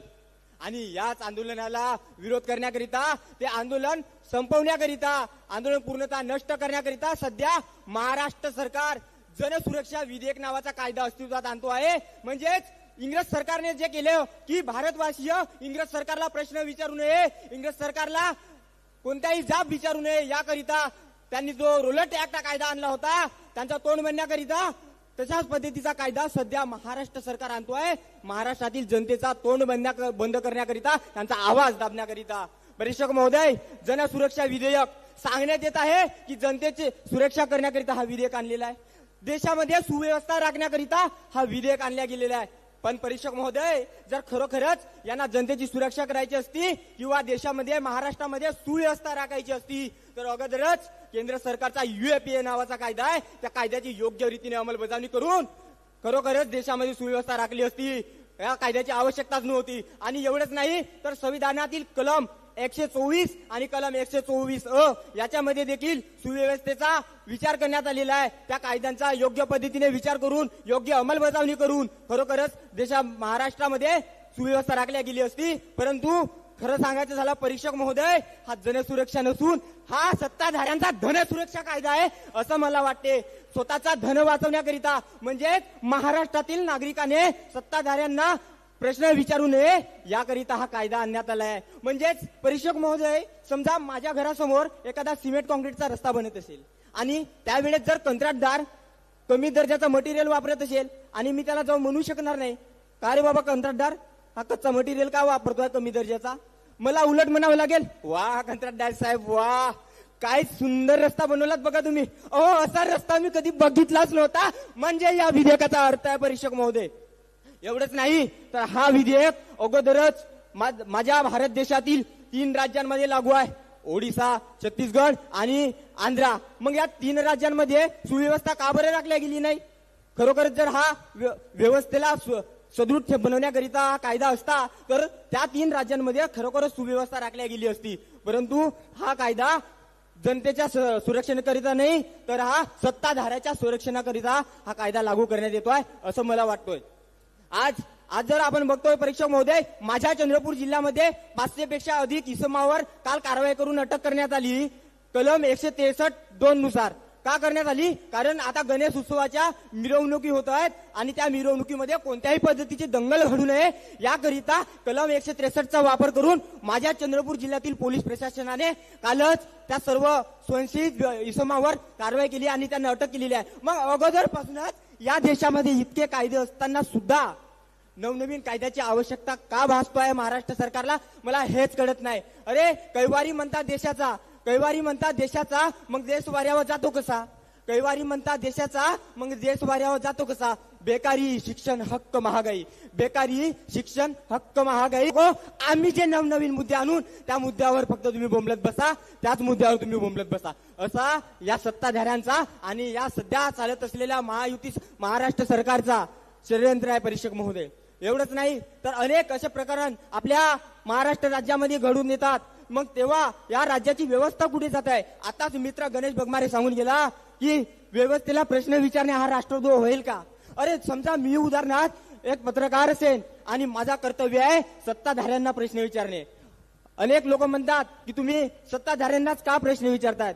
पण महोदय, ज्याच्याकडे सत्ता आहे प्रश्न त्यालाच विचारला जाईल ना. म्हणजेच डॉक्टर बाबासाहेब आंबेडकरांनी आम्हाला जे अधिकार दिले त्यांनी काहीतरी विचार करूनच ते अधिकार दिले असतील ना. म्हणूनच तर सर्व भारतीयांना कलम 19 असेल प्रश्न विचारण्याचा, किंवा एखाद्याला अटक केली असता त्याला अटक का केली हे विचारण्याचा अधिकार कलम 32ने दिलेला आहे. या सर्व कलमावर दगा आणणारा हा कायदा आहे, म्हणजेच संविधानावर दगा आणणारा हा कायदा आहे परीक्षक महोदय असं मला वाटतोय. आणि हा बाबासाहेब आंबेडकरांचा सर्वात मोठा अपमान करणार आहे, कारण त्यांच्या सर्व कलमावर दगा आणणारा हा कायदा आहे.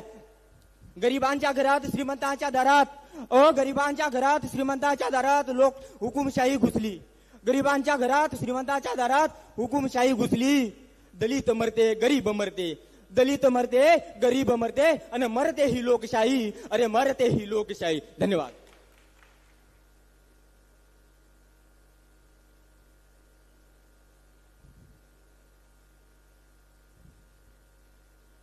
हॅलो, धन्यवाद. यानंतर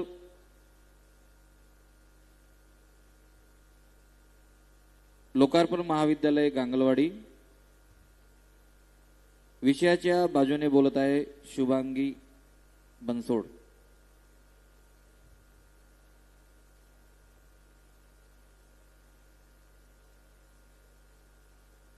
आहे का शुभांगी बनसोड?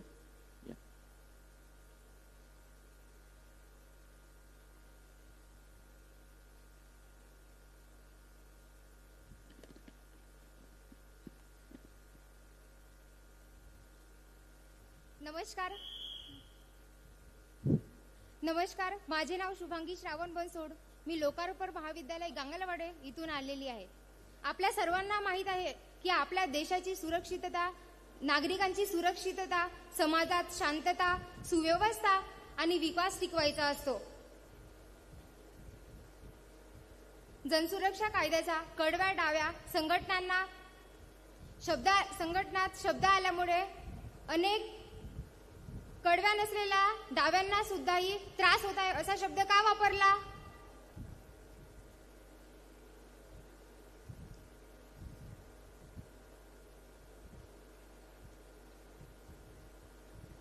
आतंकवादी, सायबर हल्ले व आर्थिक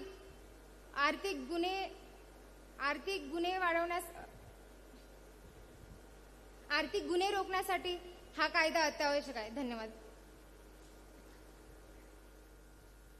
यानंतर विषयाच्या विरुद्ध बाजूने तेजस दोनाडकर, लोकार्पण महाविद्यालय गांगलवाडी. तेजस दोनाडकर. विषयाच्या विरुद्ध बाजूने म्हणजे अयोग्य. जय संविधान.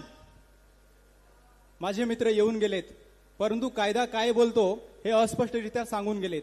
ज्या संविधानाने तुम्हा आम्हाला अभिव्यक्त होण्याचा स्वातंत्र्य दिला, ज्या अभिव्यक्ती स्वातंत्र्याच्या बळावरती एक पत्रकार स्वतःच्या लेखणीच्या जोरावरती, एक कवी स्वतःच्या काव्याच्या जोरावरती, एक व्यंगचित्रकार स्वतःच्या व्यंगाच्या बळावरती इथला जनमाणूस मोर्चाच्या माध्यमातून सरकार विरुद्ध आवाज उठवू शकतो, एवढी शक्ती आपल्याला अभिव्यक्ती स्वातंत्र्याच्या माध्यमातून मिळाली. अरे ज्या स्वातंत्र्याच्या माध्यमातून ज्या सरकारनं 2022 मध्ये या शेतकऱ्यांसंबंधी 3 काळे कृषी विधेयक काढले, कायदा झाला त्या विधेयकांचा, पण ते कायदा मागे घेण्यासाठी सरकारला शेतकऱ्यांना भाग पडलं. कशाच्या बळावरती? या अभिव्यक्त होण्याच्या स्वातंत्र्याच्या बळावरती. एवढी शक्ती आम्हाला संविधानाने दिली, पण ती शक्ती या जनसुरक्षा विधेयकाच्या माध्यमातून चिन्हाचा प्रयत्न केला जात असेल तर मी म्हणतो ही जनसुरक्षा नाही, तर ही संविधानाने दिलेल्या अभिव्यक्त स्वातंत्र्याची खुलेआमपणे हत्या आहे. नमस्कार, माझं नाव तेजस दोनाडकर, मी लोकार्पण महाविद्यालयाचा विद्यार्थी. विषय मांडतो आहे जनसुरक्षा विधेयक जनहिताचा नसून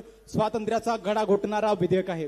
या विधेयकामध्ये स्पष्टरित्या म्हटलं गेलं की हा विधेयक म्हणतो की ह्या महाराष्ट्रामध्ये असलेल्या बेकायदेशीर संघटना, त्यांनी केलेल्या इतर अनेक कृती ह्या करत असताना देशामधील सुव्यवस्था कोलमडली जात असेल तर अशा नागरिकाला, अशा संघटनेमध्ये सहभागी असलेल्या प्रत्येक व्यक्तीला आम्ही अटक करू. आणि ती अटक कशा स्वरूपात करू? जामीनपत्र करू, दाखलपात्र करू, ज्याला न्यायालयामध्ये दाद मागता येणार नाही अशा पद्धतीची करू. तुम्ही हे एवढं करणार? आधीच देशामध्ये वेगवेगळे कायदे असताना अशा पद्धतीच्या भयंकर कायद्याची गरज महाराष्ट्राला तरी कशाला भासते?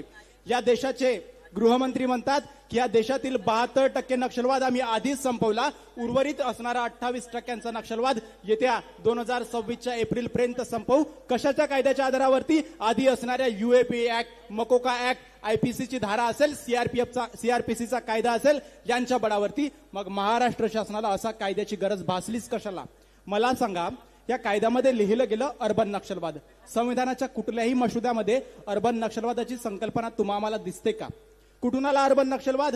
ज्या कविवर्य सुरेश भट सभागृह नागपूरमध्ये देशाचे विरोधी पक्षनेते आदरणीय राहुलजी गांधी लाल संविधान हातात घेऊन लोकांना संबोधताना म्हणतात की हे लाल संविधान या देशातील लोकांच्या अधिकारांचा रक्षण करता आहे, तर आपल्या स्वाभिमानाचा प्रतीक आहे. त्या राहुल गांधीजींच्या या लाल संविधानाला आपल्या महाराष्ट्राचे मुख्यमंत्री अर्बन नक्षल म्हणून घोषित करत असतील तर मग कसला हा अर्बन नक्षल? जो संविधानात नाही तो फक्त वक्तव्यामधून बोलायचा असतो का? एवढंच नाही तर या कायद्यामध्ये स्पष्टरित्या म्हटलं गेलं कडवे डावे. मग उजवे डावे, उजवे कडवे नाहीत का? कोण आहेत कडवे आणि कोण आहेत उजवे हे आपल्याला समजून घ्यावं लागेल. ज्या पुरोगामी संतांची विचारधारा आज महाराष्ट्रातच नव्हे तर संपूर्ण भारतामध्ये रुजवण्याचं कार्य या डाव्या संघटना करत असतात, आपण त्यांनाच फक्त कडवं कशाच्या आधारावरती म्हणायचं? की तुम्ही ना हरकत प्रमाणपत्र काढल्यात आणि त्यांना दिल्यात की ह्या डाव्या ह्याच कडव्या आहेत आणि ह्या उजव्या आहेत ना या शांत संयमी आहेत आणि सरकारचा पाठिंबा देणाऱ्या आहेत. मला उदाहरण सांगायचंय तुम्हाला की ज्यांना आपण उजवे समजतो त्याच उजव्या संघटनांनी आपल्याच देशातील अंधश्रद्धा निर्मूलन समितीचे अध्यक्ष आदरणीय नरेंद्र दाभोलकर सरांची हत्या केली. आदरणीय कॉम्रेड गोविंद पानसरेंना मारणारे कोण होते? मालेगावमध्ये बॉम्बस्फोट करणारे कोण होते? त्यांना श्रेय दिलं उजव्या संघटनांनी. मग श्रेय देणाऱ्या या उजव्या संघटना कडव्या नाहीत का? हा सर्वात मोठा माझा प्रश्न पडतो. आणि बेकायदेशीर संघटना कसल्या आधारावरती आपण ठरवणार की याच संघटना नेमक्या बेकायदेशीर आहेत? मला सांगा, ज्या डॉक्टर बाबासाहेब आंबेडकरांनी आपल्याला सांगितलं संविधानाच्या माध्यमातून शिका, संघटित व्हा आणि संघर्ष करा. आम्ही शिकलो, संघटित जेव्हा व्हायला गेलो तेव्हा आम्हाला सांगण्यात आलं की तुमची संघटित झालेली संघटना ही बेकायदेशीर आहे. मग आम्ही संघर्ष कुठल्या संघटनेच्या माध्यमातून करायचा हा सर्वात मोठा प्रश्न मला पडतोय. आणि त्याच्यामुळे जनतेची सुरक्षा नाही तर जनतेची दिशाभूल करणारा हा विधेयक आहे. तुम्हाला सांगायचंय की ज्या शाहू फुले आंबेडकरांनी इंग्रज काळामध्ये इंग्रजांना धूळ चारली होती, त्यांना सांगलं होतं की तुमची व्यवस्था खराब आहे, पण याच महाराष्ट्रामध्ये आपण त्यांची विचारधारा करून आज तेच कृत्य तंतोतंत करण्याचा प्रयत्न केलो तर जनसुरक्षा कायद्याच्या माध्यमातून तुम्हा आम्हाला तुरुंगात डाबलं जाईल. ही सर्वात मोठी शोकांतिका आहे. आणि एवढंच नव्हे तर ज्या महात्मा गांधीजींनी आपल्याला सविनय कायदेभंगाचा एक हत्यार तुमच्या हातामध्ये दिलेला आहे, असहकाराचा हत्यार दिलेला आहे, तो असहकाराचा हत्यार जर हे जनसुरक्षेच्या नावाखाली आमच्याकडून काढून घेत असतील तर मग कसली जनतेची सुरक्षा? ही जनतेची सुरक्षा नाही तर तुमच्या आमच्या अभिव्यक्ती स्वातंत्र्यावर सरकारमार्फत केला गेलेला सर्वात मोठा आळा आहे. आणि ही स्वातंत्र्य जे आम्हाला संविधानातून मिळालं तो आमच्यापासून कोणीच हिरावून घेऊ शकत नाही. ज्या स्वातंत्र्य सैनिकांनी चळवळीमध्ये सहभाग घेतला होता स्वातंत्र्य संग्रामामध्ये, त्यांना इंग्रजकालीन रोलेट ऍक्ट जो 1919ला मांडला होता त्याच्या अंतर्गत स्वातंत्र्य सैनिकांचा आवाज दाबला होता. पण सरकारने काय म्हटलं होतं, आम्हाला सुरक्षा करायची तुमची, पण त्यांना अटक केलत ना, त्यांचा आवाज गप्प केलात ना. मग आवाज गप्प करणारे तुमचे विधेयक कायद्यामध्ये पारितोष असतील तर मग खरंच जनतेची सुरक्षा होत आहे की त्या जनतेच्या स्वातंत्र्यावर गदा येत आहे हे आम्हाला समजून घ्यावं लागेल. आणि महत्वाचं म्हणजे आमच्या ब्रह्मपुरीच्या माध्यमातून महाराष्ट्रामध्ये अशा विधेयकाला विरोध करणारा हा प्रथम तालुका असल्यामुळे मला कौतुक करायचंय तालुक्याचं.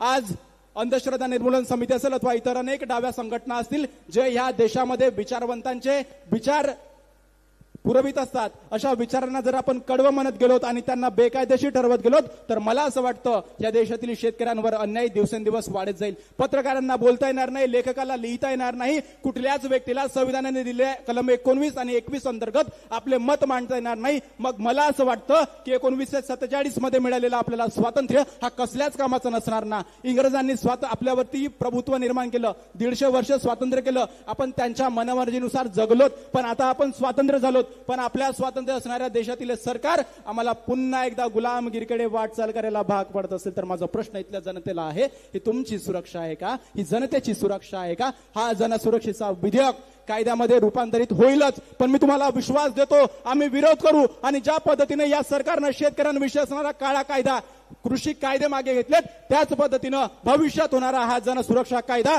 याला आम्ही विरोध करू. आणि हा कायदा सरकारला मागे घेण्याशिवाय आम्ही माघार घेणार नाही. एवढंच बोलतो. जय संविधान.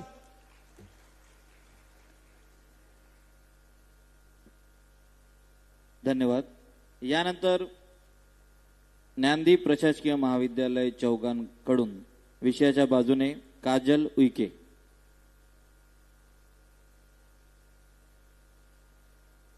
ज्ञानदीप प्रशासकीय महाविद्यालय चौगान विषयाच्या बाजूने बोलण्यासाठी येत आहेत काजल उईके, काजल ज्ञानेश्वर उईके. यानंतर रिया अण्णाजी मेश्राम यांना तयार राहायचं आहे.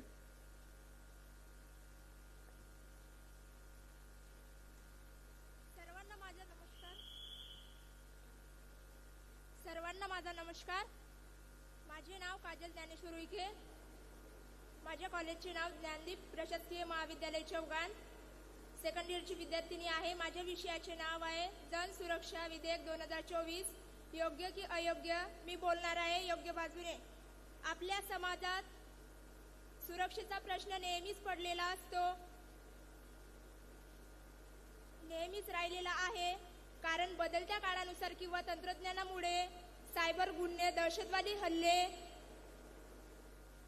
अशा अनेक समस्या आहेत.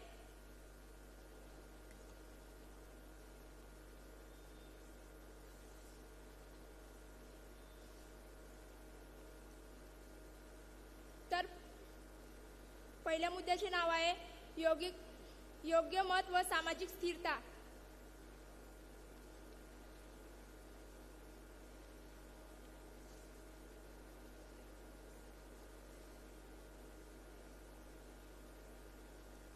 जन सुरक्षा 2024चा उद्देश नागरिकांना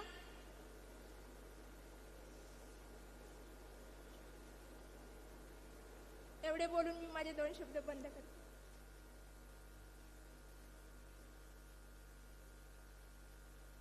धन्यवाद. यानंतर विषयाच्या विरुद्ध बाजूने रिया अण्णाजी मेश्राम, ज्ञानदीप प्रशासकीय महाविद्यालय चौगान.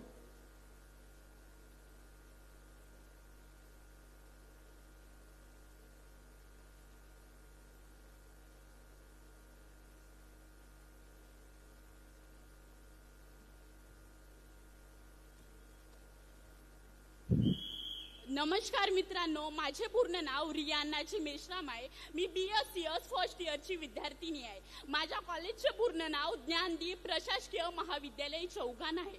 आदरणीय अध्यक्ष, मान्यवर, उपस्थित श्रोते हो, आज मी आपल्या समोर ठामपणे मांडणी करतो की जनसुरक्षा विधेयक 2024 हा कायदा पूर्णपणे अयोग्य आहे.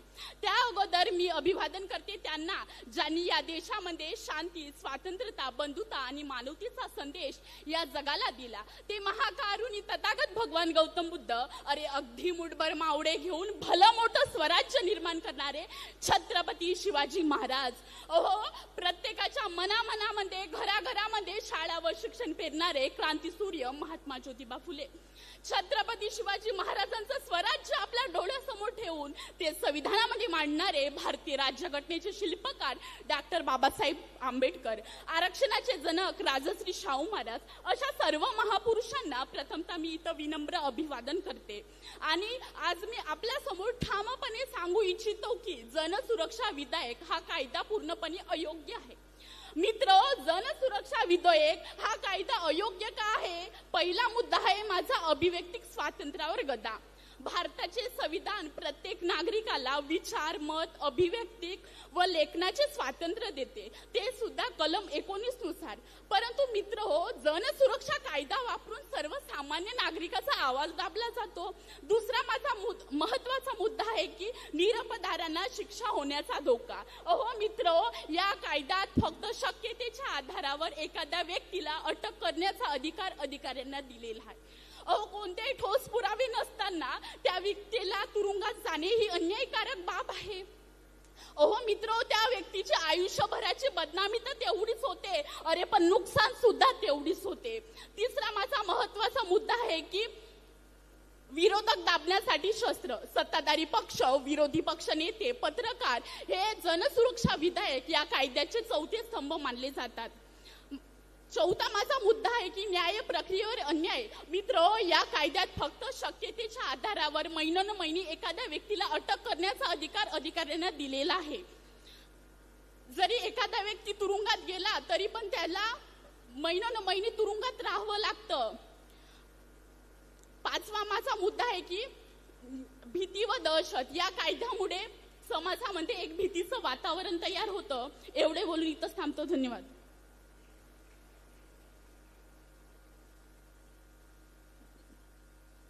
धन्यवाद. यानंतर हर्षल साडवे आपले मनोगत व्यक्त करतील. हर्षल साडवे. यानंतर ही आपण स्पर्धा आटोपती घेत आहोत.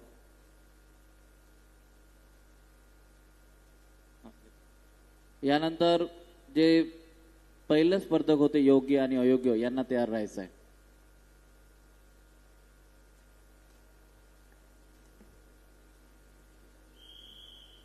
महोदय, रोमच्या एका राजाला विश्वातील सगळ्यात मोठी घंटा तयार करायची होती, पण वारंवार प्रयत्न करून देखील ती घंटा मात्र तयार होत नव्हती. शेवटचा पर्याय म्हणून एका कारागिराला लुटलं जातं, त्याचं हाडं, मांस, रक्त सारं काही एकत्रित करून ती घंटा तयार केली जाते. परंतु महोदय, ज्या वेळेस ती घंटा वाजवली जाते ना, त्या वेळेस त्या घंटेतून आवाज येत नाही मानवतेचा, माणुसकीचा, तर किरकाडे ऐकू येतात. मला असं वाटतं की भारत देशातील इंडिया राष्ट्रामध्ये 11 जुलै 2024 साली अशीच एक घंटा तयार केली गेली आणि त्या घंटेच्या माध्यमातून या देशातील अडलेल्या नडलेल्या हरिजन, गिरिजन, दिन, दलित, दुबड्या, आंधळ्या, लंगड्या, पांगड्यांवरती एक प्रतिबंध आणण्याचं काम ज्या विधेयकाच्या अंतर्गत केलं गेलं होतं, ते विधेयक म्हणजे जनसुरक्षा विधेयक 2024. आणि याच विधेयकाची विरुद्ध बाजू म्हणजेच अयोग्य बाजू मांडण्याकरिता मी स्पर्धक हर्षल साधना दिलीप साडवे आपल्या समोर विषय मांडतो आहोत. जनसुरक्षा विधेयक 2024 अयोग्य. महोदय, या देशामध्ये 15 ऑगस्ट 1947 साली आम्ही स्वतंत्र झालो. आपण कुठेतरी हुकुमशाहीच्या किनाऱ्यावरून कुठेतरी लोकशाहीच्या किनाऱ्यापर्यंतचा प्रवास पूर्ण केला. पण हा प्रवास पूर्ण करत असताना कित्येक संघटना, कित्येक नेत्यांनी, कित्येक स्वातंत्र्य सैनिकांनी आपल्या प्राणाची आहुती दिली. परंतु महोदय, आज तुमच्या माझ्या देशांची परिस्थिती काय आहे? कुठेतरी तुमच्या माझ्या देशाची हुकुमशाहीकडे वाटचाल होताना तुम्हाला आम्हाला दिसत आहे. आणि याच शासनकर्त्यांच्या विरोधात बोलणाऱ्यांचा आवाज दाबण्यासाठी जर हा कायदा तयार केला गेला असेल तर तुम्ही आम्ही या कायद्याचा प्रतिकार करणं ही काळाची गरज आहे असं मला वाटायला लागतं. महोदय, आज गौरी लंकेश यांची पुण्यतिथी आहे.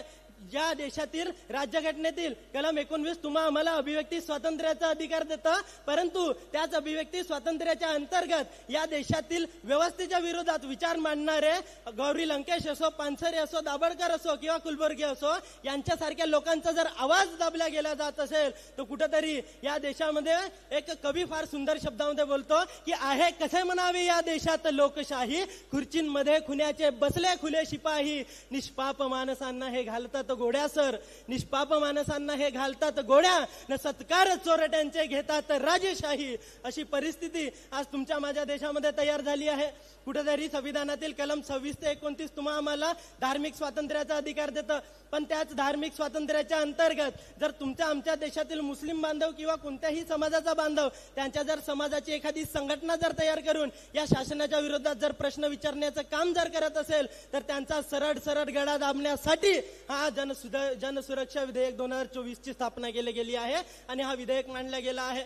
कुठेतरी महोदय, स्वातंत्र्यपूर्वीच्या काळामध्ये सुभाषचंद्र बोस यांनी एक आझाद हिंद सेनेसारखी एखादी संघटना स्थापन केली होती, परंतु आज तुमच्या माझ्या या देशाची व्यवस्था हुकुमशाहीकडे होत असताना जर तुम्ही आम्ही एखाद्या संघटनेच्या माध्यमातून जर त्यांना प्रश्न विचारण्याचं काम जर करत असेल आणि तोच जर आवाज दाबण्यासाठी हा जनसुरक्षा विधेयक जर तुमच्या माझ्यासारख्या सर्वसामान्यांचा आवाज दाबण्याचं काम करत असेल तर कुठेतरी आता तुम्ही आम्ही प्रचंड असा लढा या कायद्याच्या विरोधात देत हा कायदा संपवण्यासाठी काम करणं काळाची गरज आहे असं मला वाटायला लागतं.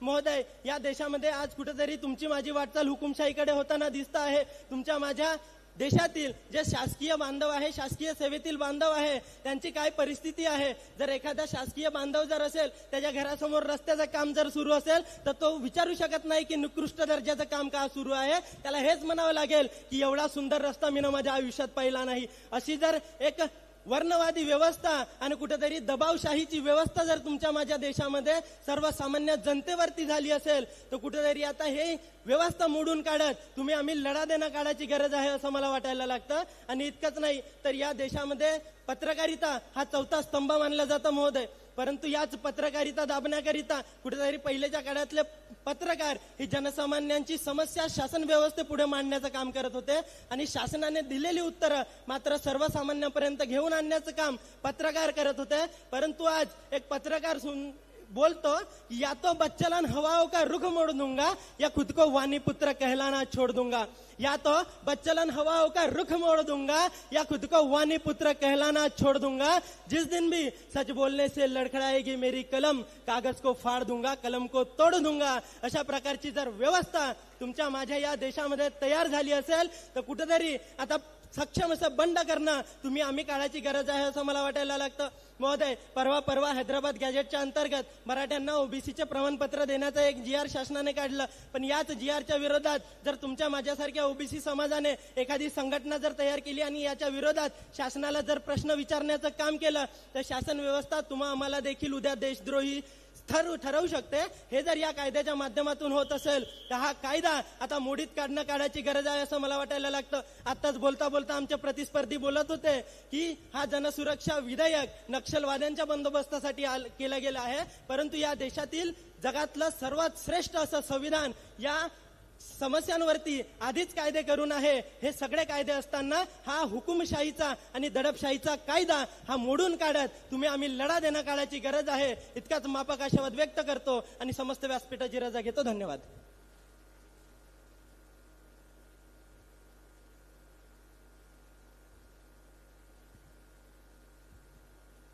धन्यवाद.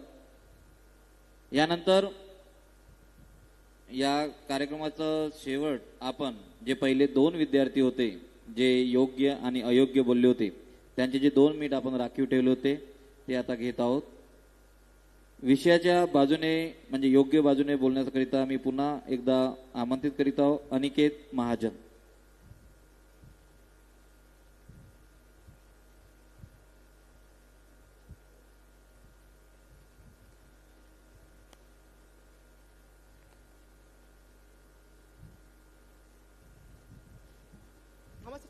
मी अनिकेत महाजनाव, पहिल्यांदा नाव सांगून देतो आपला.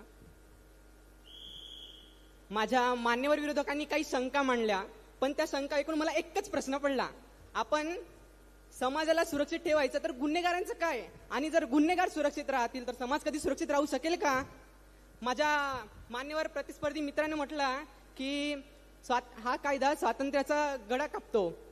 स्वातंत्र्य म्हणजे काय? स्वातंत्र्य म्हणजे खोटी माहिती पसरवणं, हिंसाचाराला उत्तेजन देणं आणि निर्दोष लोकांचं बळी घेणं हे असतं का. आणि हा कायदा सामान्य नागरिकांचे स्वातंत्र्य सुरक्षित ठेवतो, आईच्या डोळ्यातलं पाणी पुसतो, तरुणांना नवा आत्मविश्वास देतो आणि गुन्हेगारांचं खोटं स्वातंत्र्य कायमचं संपवतो. काही लोकांनी म्हटलं की या कायद्याचा गैरवापर होऊ शकतो, राजकारणी गैरवापर करतील, पण लक्षात ठेवा यामध्ये न्यायालयीन देखरेख आहे, ज्यामुळे निर्णय हा सत्ताधाऱ्यांच्या मनावर नाही तर स्वतंत्र न्याय व्यवस्था लक्ष ठेवेल. गैरवापराची भीती म्हणून कायदा नको म्हणणं म्हणजे औषधीचा अतिरेक वापर होतो म्हणून आजार बराच करू नये असं म्हणण्यासारखं आहे. आणखी आधीच कायद्यात आणखी नवीन कायदे, समाज बदलतो, गुन्ह्यांचे प्रकार बदलले, तंत्रज्ञान सुद्धा बदलला आणि आपण पण डेव्हलप होत आहोत. त्यामुळं आपल्याला हे कायदे स्वीकारावा लागेल, कारण आधीचे कायदे आजच्या डिजिटल गुन्ह्यांना, फेक न्यूजला आणि सायबर क्राईमला थांबवू शकत नाही. म्हणून हा काळाच्या गरजेनुसार तयार झालेला नवा सुरक्षा कवच आहे. माझ्या मित्राने म्हटलं की शेतकऱ्यांवर काहीतरी अन्याय होतो. एक सांगतो, 1968 मध्ये ज्यावेळेस नक्षलवादी स्टार्ट झाले होते तेव्हाचा इतिहास वाचून घ्या तुम्ही. त्यावेळेस स्टार्ट तर झाला होता की आम्हाला शेतकऱ्यांसाठी ते द्यावं लागते त्यांना, जमादारांना, पण सध्याचे राजकारण सब बदलले आहेत, सर्वच काही बदललं. धन्यवाद. धन्यवाद. यानंतर विषयाच्या विरुद्ध बाजूने आदित्य राजकुमार बोरकर, डॉक्टर बाबासाहेब आंबेडकर महाविद्यालय ब्रह्मपुरी. आदित्य बोरकर, बाबासाहेब आंबेडकर महाविद्यालय ब्रह्मपुरी. यानंतर ही वादविवाद स्पर्धा आपण आटोपती घेत आहोत.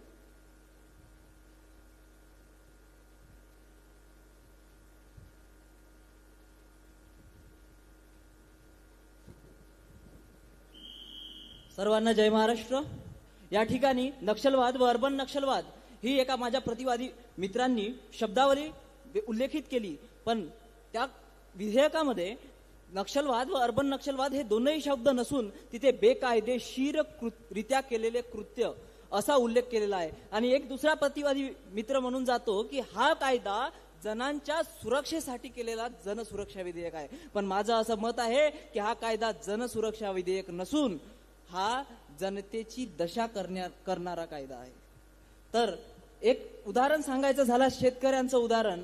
शेतकरी जेव्हा आपल्या शेतमालाला भाव मिळावा म्हणून जेव्हा आंदोलन करून रस्त्यावर येतो, तेव्हा त्याच्या मालाला भाव मिळावा म्हणून एका पत्रकाराची विद्रोही लेखणी किंवा एका कवीची एका बंडाची कविता, मी असं म्हणेल की स्वातंत्र्याच्या पाखरांना मोकळे आकाश हवे होते, स्वातंत्र्याच्या पाखरांना मोकळे आकाश हवे होते, मात्र इथल्या राजकारणी डोमकावळ्यांना आपले किशेच भरायचे हवे होते, आपले किशेच भरायचे हवे होते. आज दुसरा महत्वाचा मुद्दा म्हणजे केंद्रामध्ये जेव्हा UAPA ऍक्ट जेव्हा नक्षलवादाला आळा घालण्यासाठी लागू झाला आहे, तेव्हा इथे राज्यामध्ये करण्याची आवश्यकता नव्हती. हा जनसुरक्षा विधेयक नसून जनतेपासून सरकारची सुरक्षा करण्याचा विधेयक आहे. दुसरी म्हणजे जेव्हा एखादा बाळ जेव्हा रडतो तेव्हा त्याला आई दूध पाजते, म्हणजे बाळ लढल्याशिवाय आई त्याला दूध पाजत नाही. तसंच आम्ही जेव्हा रस्त्यावर मोर्चे आणि निदर्शनं, आपल्या सामाजिक चळवळी उभ्या करतो, आपल्या मागणी आणि हक्कासाठी लढतो, तेव्हा हे सरकार आमची आई आहे. आम्ही जेव्हा लढलोच नाही किंवा रडलोच नाही तर आम्हाला आमचा हक्क आणि अधिकार मिळेल का.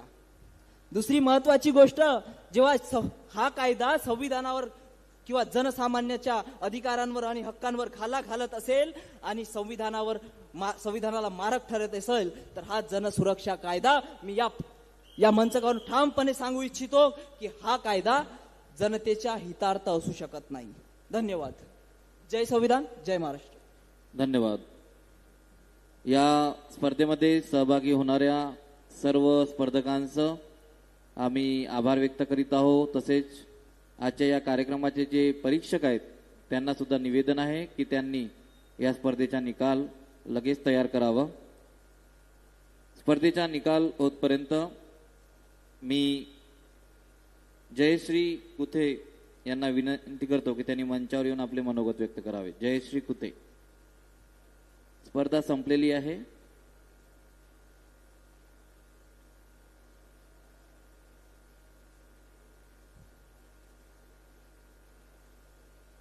निकाल तयार होतपर्यंत आपण एक दोन व्यक्तींची आपण मनोगत व्यक्त करण्याची संधी देत आहोत. त्यांची इच्छा आहे इथं बोलण्याची.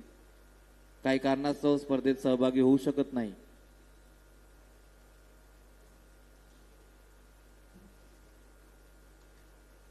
सर्वप्रथम क्रांतीज्योती सावित्रीबाई फुले, डॉक्टर बाबासाहेब आंबेडकर, महात्मा ज्योतिराव फुले तसेच छत्रपती शिवाजी महाराज या सर्व माझ्या थोर नेत्यांना माझा विनम्र अभिवादन आणि समोर बसलेल्या प्रेक्षकांना माझा सप्रेम नमस्कार. खरं तर मला इथे भाग घ्यायचं होतं स्पर्धेमध्ये. मी 8 दिवसापूर्वी नावही दिलं. मग नंतर मी पुन्हा जेव्हा फोन केला तर असं लक्षात आलं की ही परीक्षा म्हणजे स्पर्धा तरुण मुलांसाठी आहे, कॉलेजच्या तरुण मुलींसाठी. तोपर्यंत मी असं वाचनात आलं होतं, मला वाटलं आपणही काहीतरी बोलावं. एवढ्या मोठ्या विजूभाऊंच्या स्टेजवर जर मी बोलले तर माझी हिंमत वाढेल आणि मला काहीतरी विचार सांगता येईल असं माझं मत होतं. आणि बस मी तयारी म्हटलं करू, आपणही काहीतरी बोलू. पण मी आता बाळू भाऊजींना रिक्वेस्ट केली, सरांना रिक्वेस्ट केली की मला 2 मिनिटं बोलायचं आहे. बरे असो, विषय फार संवेदनशील आहे. आपण एकत्र कधी येतो? आपण पक्ष आणि विपक्ष एकत्र कधी येतो? जेव्हा भारत पाकिस्तान मॅच होते ना तेव्हा आपण एकत्र येतो. नाही तर आपण एकत्र असतो का? नसतो. आता हा माझा गमतीचा विषय झाला. बरं, विषय फार संवेदनशील आहे. जन सुरक्षा विधेयक. जन सुरक्षा या शब्दातच याचा अर्थ आलाय. आपल्याला या कायद्याची का गरज पडतीये? असे तर खूप कायदे झाले ना. आपण या कायद्याला विरोध का करतोय? कारण जनसामान्य लोकांच्या मनापर्यंत याचा नुसते विरोध पॉइंट मांडलेले आहेत. जनसुरक्षा कायदा हा नक्षलवाद, आतंकवाद आणि त्याला धरून ज्या सामान्य लोकांमध्ये जे गंभीर प्रश्न निर्माण होते त्याच्यासाठी हा कायदा येणार आहे. नक्षलवाद आसाम, आंध्र प्रदेश, ओरिसा या भागामध्ये मोठ्या प्रमाणात फोफवत आहे. तो रेड अलर्ट जर आपण पाहिला महाराष्ट्राच्या नकाशात तर आपल्याला दिसतोय. आणि तिथे हा कायदा लागू झाला. 100% असलेली तिथले कायदे 25% तिथे सुरक्षा झाली आहे. पण महाराष्ट्रामध्ये याचा काहीही म्हणजे उल्लेखच झाला नव्हता आणि त्याचा हेड ऑफिस आपल्या महाराष्ट्रामध्ये आहे. मला सांगा, आपण जर म्हटलं की आदिवासी लोकांचं अस्तित्व धोक्यात येते, अरे आदिवासी सगळ्या आदिवासींचं अस्तित्व धोक्यात नाही येणार. जे नक्षलग्रस्त एरिया आहे आपल्या याच्यातले काही जे मोठे माणसं पुढारी आहे ज्यांचा फक्त विषय असतो की स्वार्थ, त्यांच्याकडूनच रसद पुरवल्या जाते. म्हणजे मला एवढंच म्हणायचं आहे की जंगल पेटण्याआधी जर आपण ठिणगी जर दाबून धरली तर आज क्रिमिनल, सायबर याच्यामधून आपले तरुण मुलं या गुन्ह्याकडे वळून राहिले. त्याच्यासाठी हा कायदा आहे.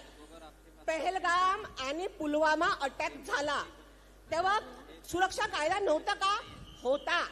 पण त्याला कुठं ना कुठं त्या राज्यातल्या प्रॉपर लोकांना एकत्र धरून ही मदत त्यांना केल्या गेली आणि म्हणून हे अटॅक आपल्यावर झाले. या कायद्याचा अंमलबजावणी अजून पासच झालेला नाहीये. माझं म्हणणं एवढंच आहे की पक्ष आणि विपक्ष आणि जे लोकांनी याच्यावर सुधारणा सांगितल्या तुम्ही एकत्र बसा ना. एकत्र बसून या कायद्याचा विचार करा. हा कायदा खरंच उपयोगाचा आहे का? सत्ताधारी पक्ष आज एक आहे, पुढे दुसरा येईल. पण हा कायदा जो आपल्यासाठी बनवलेला आहे हा तर कायदा राहणार ना. आधार कार्डाला विरोध झाला होता. आज बघा आधार कार्ड किती महत्वाचं आहे. आणि आतंकवादी तरुण मुलं, जे बेकार मुलं या कायद्याच्या जाळ्यामध्ये येत आहे. मला एवढंच म्हणायचं आहे, मी कुठल्याही निगेटिव्ह बाजूनं किंवा पॉइंटनं बोलत नाही आहे. हा सुरक्षा कायदा आहे. जज, कोर्टाचे जज आणि वकील हे एकत्र मिळून, दोन्ही पक्ष मिळून याचा तुम्ही विचार करा आणि खरंच हा कायदा उपयोगाचा आहे की नाही याच्यावर मतं मांडा आणि तरच हा कायदा पास करा. बस, आयोजकांनी मला बोलायला संधी दिली याच्याबद्दल मी त्यांचे मनापासून आभार मानते. यानंतर निकाल तयार होतपर्यंत पुन्हा 2 मिनिटाचा अवधी आहे. त्यासाठी लकी कसारे यांनी आपले मनोगत व्यक्त करावे. लकी कसारे.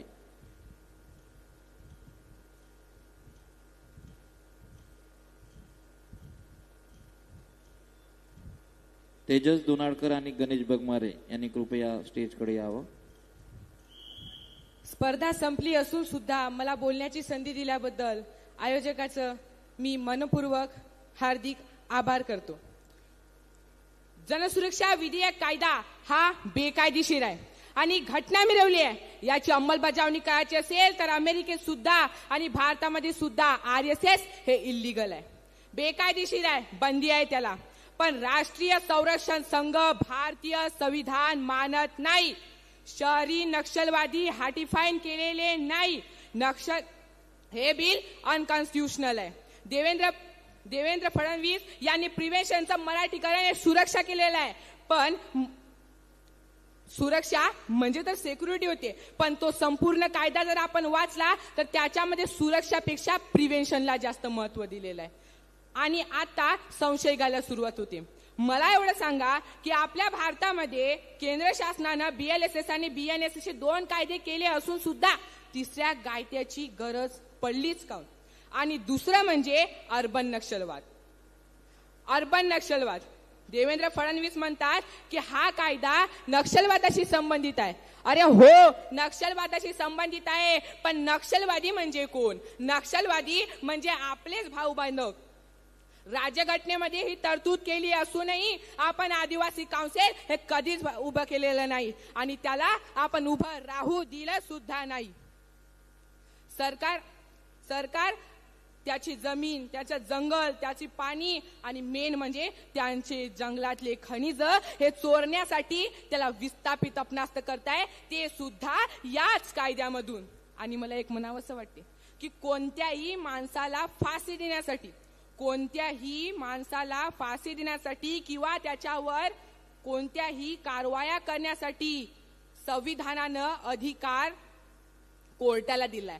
मग तिथं त्यांचा हस्तक्षेप कशासाठी? काय अर्थ आहे त्याला? अरे फक्त लूटमार. आदिवासीयांचे त्यांचे हक्क पहिलेच मिळाले असते तर त्यांना मिळाले असते, त्यांचा सन्मान झाला असता तर ही समस्याच नसती आली. आणि ही समस्या नाही तर ही लूटमार आहे, सरासर लूटमार आहे. आणि मी एक म्हणतो की आपल्या आदिवासी समाजाला आपल्या बॉडीतून उभे आणणारे फक्त एकच आहेत, ते म्हणजे आपले विजयभाऊ वडेट्टीवार साहेब. त्यांना मी शतशः नमन करतो की त्यांनी मला इथे बोलण्याची संधी दिली. धन्यवाद.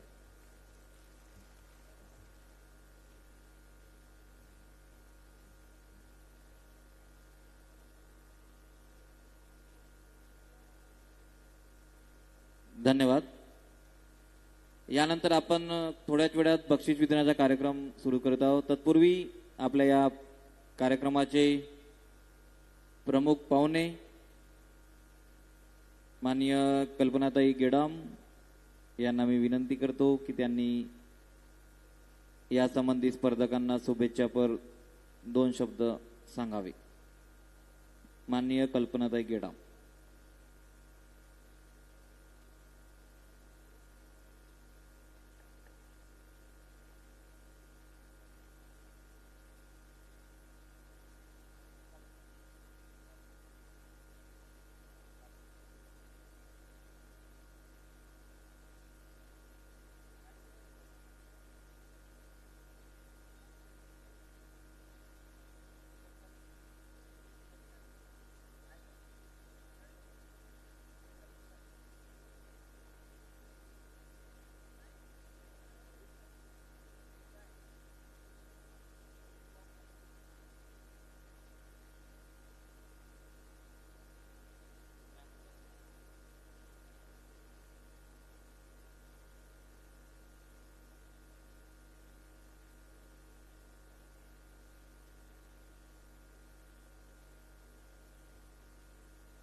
सर्वांना माझा नमस्कार.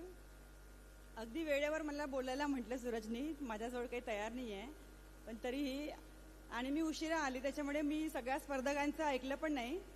तरीही माझ्यासमोरचे 2-3 लोक बोललेत तर छानच बोललेत. आणि लास्टला जो बोलला मुलगा त्याचं तर मला खूप आवडलं. म्हणजे छोटा असून त्याने खूप चांगल्या पद्धतीने त्याचं म्हणणं मांडलं. तर याच्या आधी जे विषयाच्या बाजूने आणि त्याच्या विरुद्ध बोलले सगळ्यांना माझ्या शुभेच्छा. आणि पर्सनली मला असं वाटतं की जनसुरक्षा विधेयक कायदा हा म्हणजे चुकीचा आहे.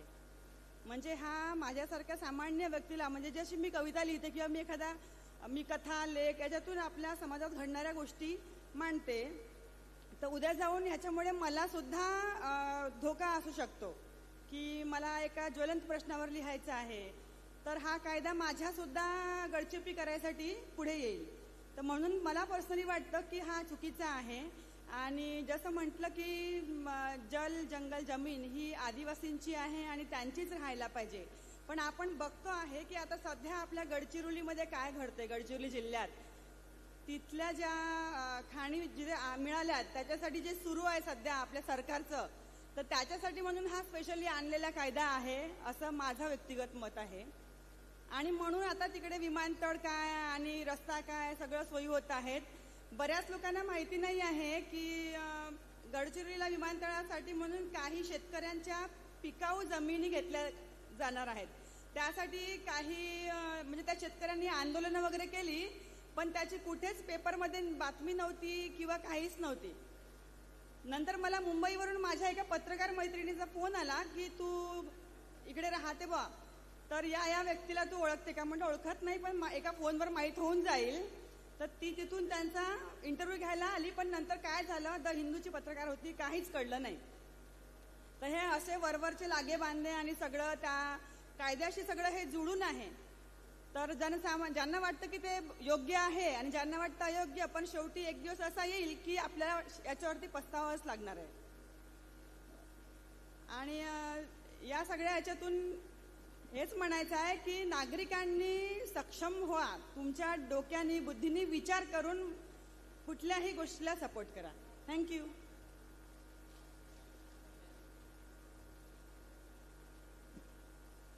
धन्यवाद मॅडम.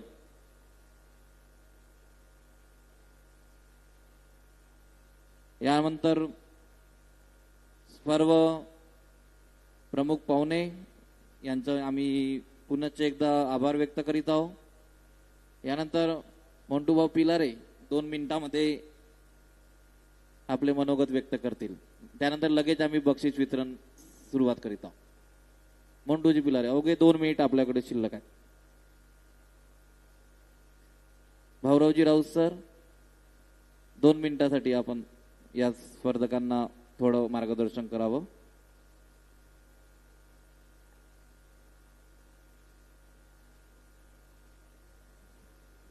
आता नुकतीच एक वादविवाद स्पर्धा झाली, जनसुरक्षा कायदा योग्य की अयोग्य. आता नाव आहे त्या कायद्याचा जनसुरक्षा कायदा. वास्तविक विचार केला की या कायद्यामध्ये जनसुरक्षा नावामध्ये नावाच्या अनुषंगानं काहीच नाही आहे. तर मॅडमनी त्या जे जंगल तिथं खाणी लागलेली आहेत गडचिरोली जिल्ह्यामध्ये आणि फार मोठ्या प्रमाणामध्ये जंगल उद्ध्वस्त करून नैसर्गिक पर्यावरण धोक्यात आलेलं आहे. तुम्हाला माहीत पाहिजे आहे, यार सोंगाने तो विषय काढला म्हणून सांगतो की तिथं लोखंडाच्या खाणी आहेत, लोखंडाच्या खाणी आहेत. आज भारताची स्थिती जर पाहिली की लोखंडाला भरपूर पर्याय निघले आहेत, त्याच्यामुळे भारतामध्ये लोखंडाची माग फार कमी झालेली आहे. म्हणजे जेवढी लागते तेवढी गरज भारतातूनच पूर्ण होते. मग ती जी खाण आहे, मग खाणीतला माल कुठं जाते, तर तुम्हाला जो समृद्धी महामार्ग होत आहे, जो आता आमच्या भंडारा जिल्ह्यातून इकडे येणार आहे, ह्या तपाड दिगोरीवरून हा येणार आहे, हा डायरेक्ट तिकडे जाणार आहे हात मार्ग. त्यानं काय करायचं, तो भक्ती मार्ग एक होऊ घातलेला आहे, भक्ती मार्ग उघडलेला आहे आणि हा मार्ग तिकडे जाईल आणि डायरेक्ट गोवा बंदरात जाईल. आणि गोवा बंदर जो आहे तो अदानीच्या मालकीचा आहे आणि डायरेक्ट तो माल फॉरेनला जाईल. दुसऱ्या बाजूला जे उद्ध्वस्त होत आहेत, म्हणजे ज्यांचं जीवन आहे, त्यांची संस्कृती आहे, त्या जंगलावर अवलंबून आहे, त्यांना पर्यायी व्यवस्था काही करत नाही आहेत. म्हणजे एक जल जंगल जमीन जे संपत्ती आहे देशाची ती उद्ध्वस्त होण्याचा काम आहे. आणि जर कोणी जर विरोध केला तर अर्बन नक्सल किंवा नक्सलाईटच्या नावाखाली तो जेलमध्ये जाईल, त्याला जमानतसाठी फार मोठी तकलीफ लागेल. म्हणजे अर्बन म्हणजे शहर, त्यांचं असं एक वाक्य आहे, कसं एक नेरेटिव्ह म्हणजे फेकून देतात की अर्बन नक्षल. म्हणजे अर्बन नक्षल म्हणजे कोण? म्हणजे उद्या आम्ही एखाद्या गोष्टीविषयी रस्त्यावर जर आंदोलन केलो की शासनाच्या एखाद्या चुकीच्या ध्येय धोरणाविषयी जर आपण आग्रही भूमिका घेऊन जर आंदोलन केलो तरी तो जेलमध्ये जाईल. म्हणजे अशा प्रकारची त्या आरक्षणामध्ये त्या कायद्यामध्ये तरतूद आहे. आणि हा कायदा जनसुरक्षा नसून पूर्ण जनतेला असुरक्षित करण्याचा एक तो मार्ग आहे, असा तो कायदा आहे. दुसरी एक महत्वाची गोष्ट तुम्हाला माहित पाहिजे आहे की 2013ला जेव्हा व्हीपी सिंग प्रधानमंत्री होते तेव्हा भूमी अधिग्रहण कायदा झाला. आणि अगोदर एका ठिकाणी एखादी जर गव्हर्नमेंटचा उपक्रम होत असेल किंवा एखादा मोठा भांडवलदार जमिनी घेऊन तिथं एखादा मोठा कारखाना टाकत असेल तर तेवढा पाहिजे त्याप्रमाणे रेट नव्हता. परंतु 2013च्या जमीन अधिग्रहण कायद्याने काय झाला की 4 पट कास्तकारांना भाव मिळायला लागला. ते तर निकष होते की त्या एखाद्या जमिनीतून म्हणजे सुपीक जमिनीतून, शेतीयोग्य ओलीत जमिनीतून तो कोणतीच गोष्ट नहर राहो, कालवा राहो की एखादा कारखाना तिथं होणार नाही. जोपर्यंत 70% शेतकऱ्यांची अनुमती मिळत नाही तिथपर्यंत तिथं काहीच करता येत नव्हतं. असा एवढा कायदा चांगला होता तो कायदा. परंतु तो एवढा शेतकऱ्यांच्या हिताचा कायदा तो बदलवण्यात आला 2018ला. तिथं आता जो समृद्धी महामार्ग येत आहे ना, समृद्धी महामार्ग येत आहे तो सुपीक जमिनीतून येत आहे की नाही. शेतकऱ्यांच्या विरोधाची काही पर्वा नाही आहे. आणि जो 4 पट भाव मिळाला पाहिजे त्या भावाविषयी काही नाही आहे. आणि म्हणून भक्ती मार्गाला फार मोठा विरोध होत आहे. आणि मला वाटते या ठिकाणी आता संख्या कमी आहे, शेतकऱ्याचे मुलं असतील, जो भंडारा जिल्ह्यातून तपाळवरून इकडे मार्ग येत आहे हा मार्ग झाला. बरं त्या मार्गाचा तुम्हाला उपयोग काहीच नाही, डायरेक्ट जिल्हा लेवलवर होईल. डायरेक्ट म्हणजे ब्रह्मपुरीला सुद्धा कोणी थांबणार नाही त्या मार्गातून. म्हणजे तुमचे ट्रॅक्टर, बैल, बंडी त्या मार्गातून कोणीच जाणार नाहीत. अशा प्रकारचे ते होत आहेत. आणि दाट लोकसंख्येच्या प्रदेशामध्ये द्रुतगती महामार्ग कोणत्याच कामाचे नाही आहेत. अगोदरच मार्ग आहेत, त्यांना जर दुपदरी चौपदरी जर केला तर बाकीच्या द्रुतगती महामार्गाची काही गरज नाही. आणि मला वाटते आता काय बोलला माहित नाही, मला 2 मिनिटं बोलण्याची संधी दिली त्याबद्दल मी संयोजकाचे आभार मानतो आणि थांबतो.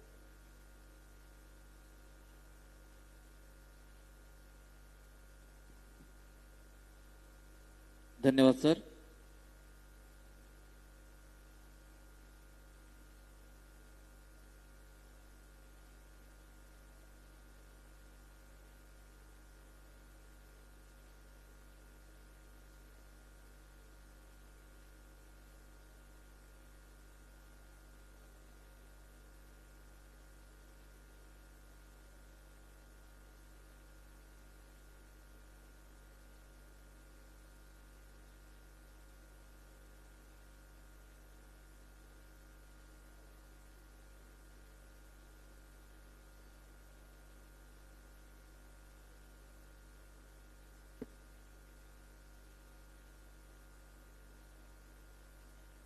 माननीय विजयभाऊ वडेट्टीवार यांच्या संकल्पनेतून साकार असलेला हा भव्य दिव्य गणेश उत्सव म्हणजे ब्रह्मपुरीचा महाराजा गणेश उत्सव. या उत्सवाचं आज आपण वादविवाद स्पर्धेचा अनुभव घेतला. त्याकरिता आलेल्या सर्व स्पर्धकांचं, परीक्षकांचं आणि इथं ऐकण्यासाठी आलेल्या सर्व जनतेचं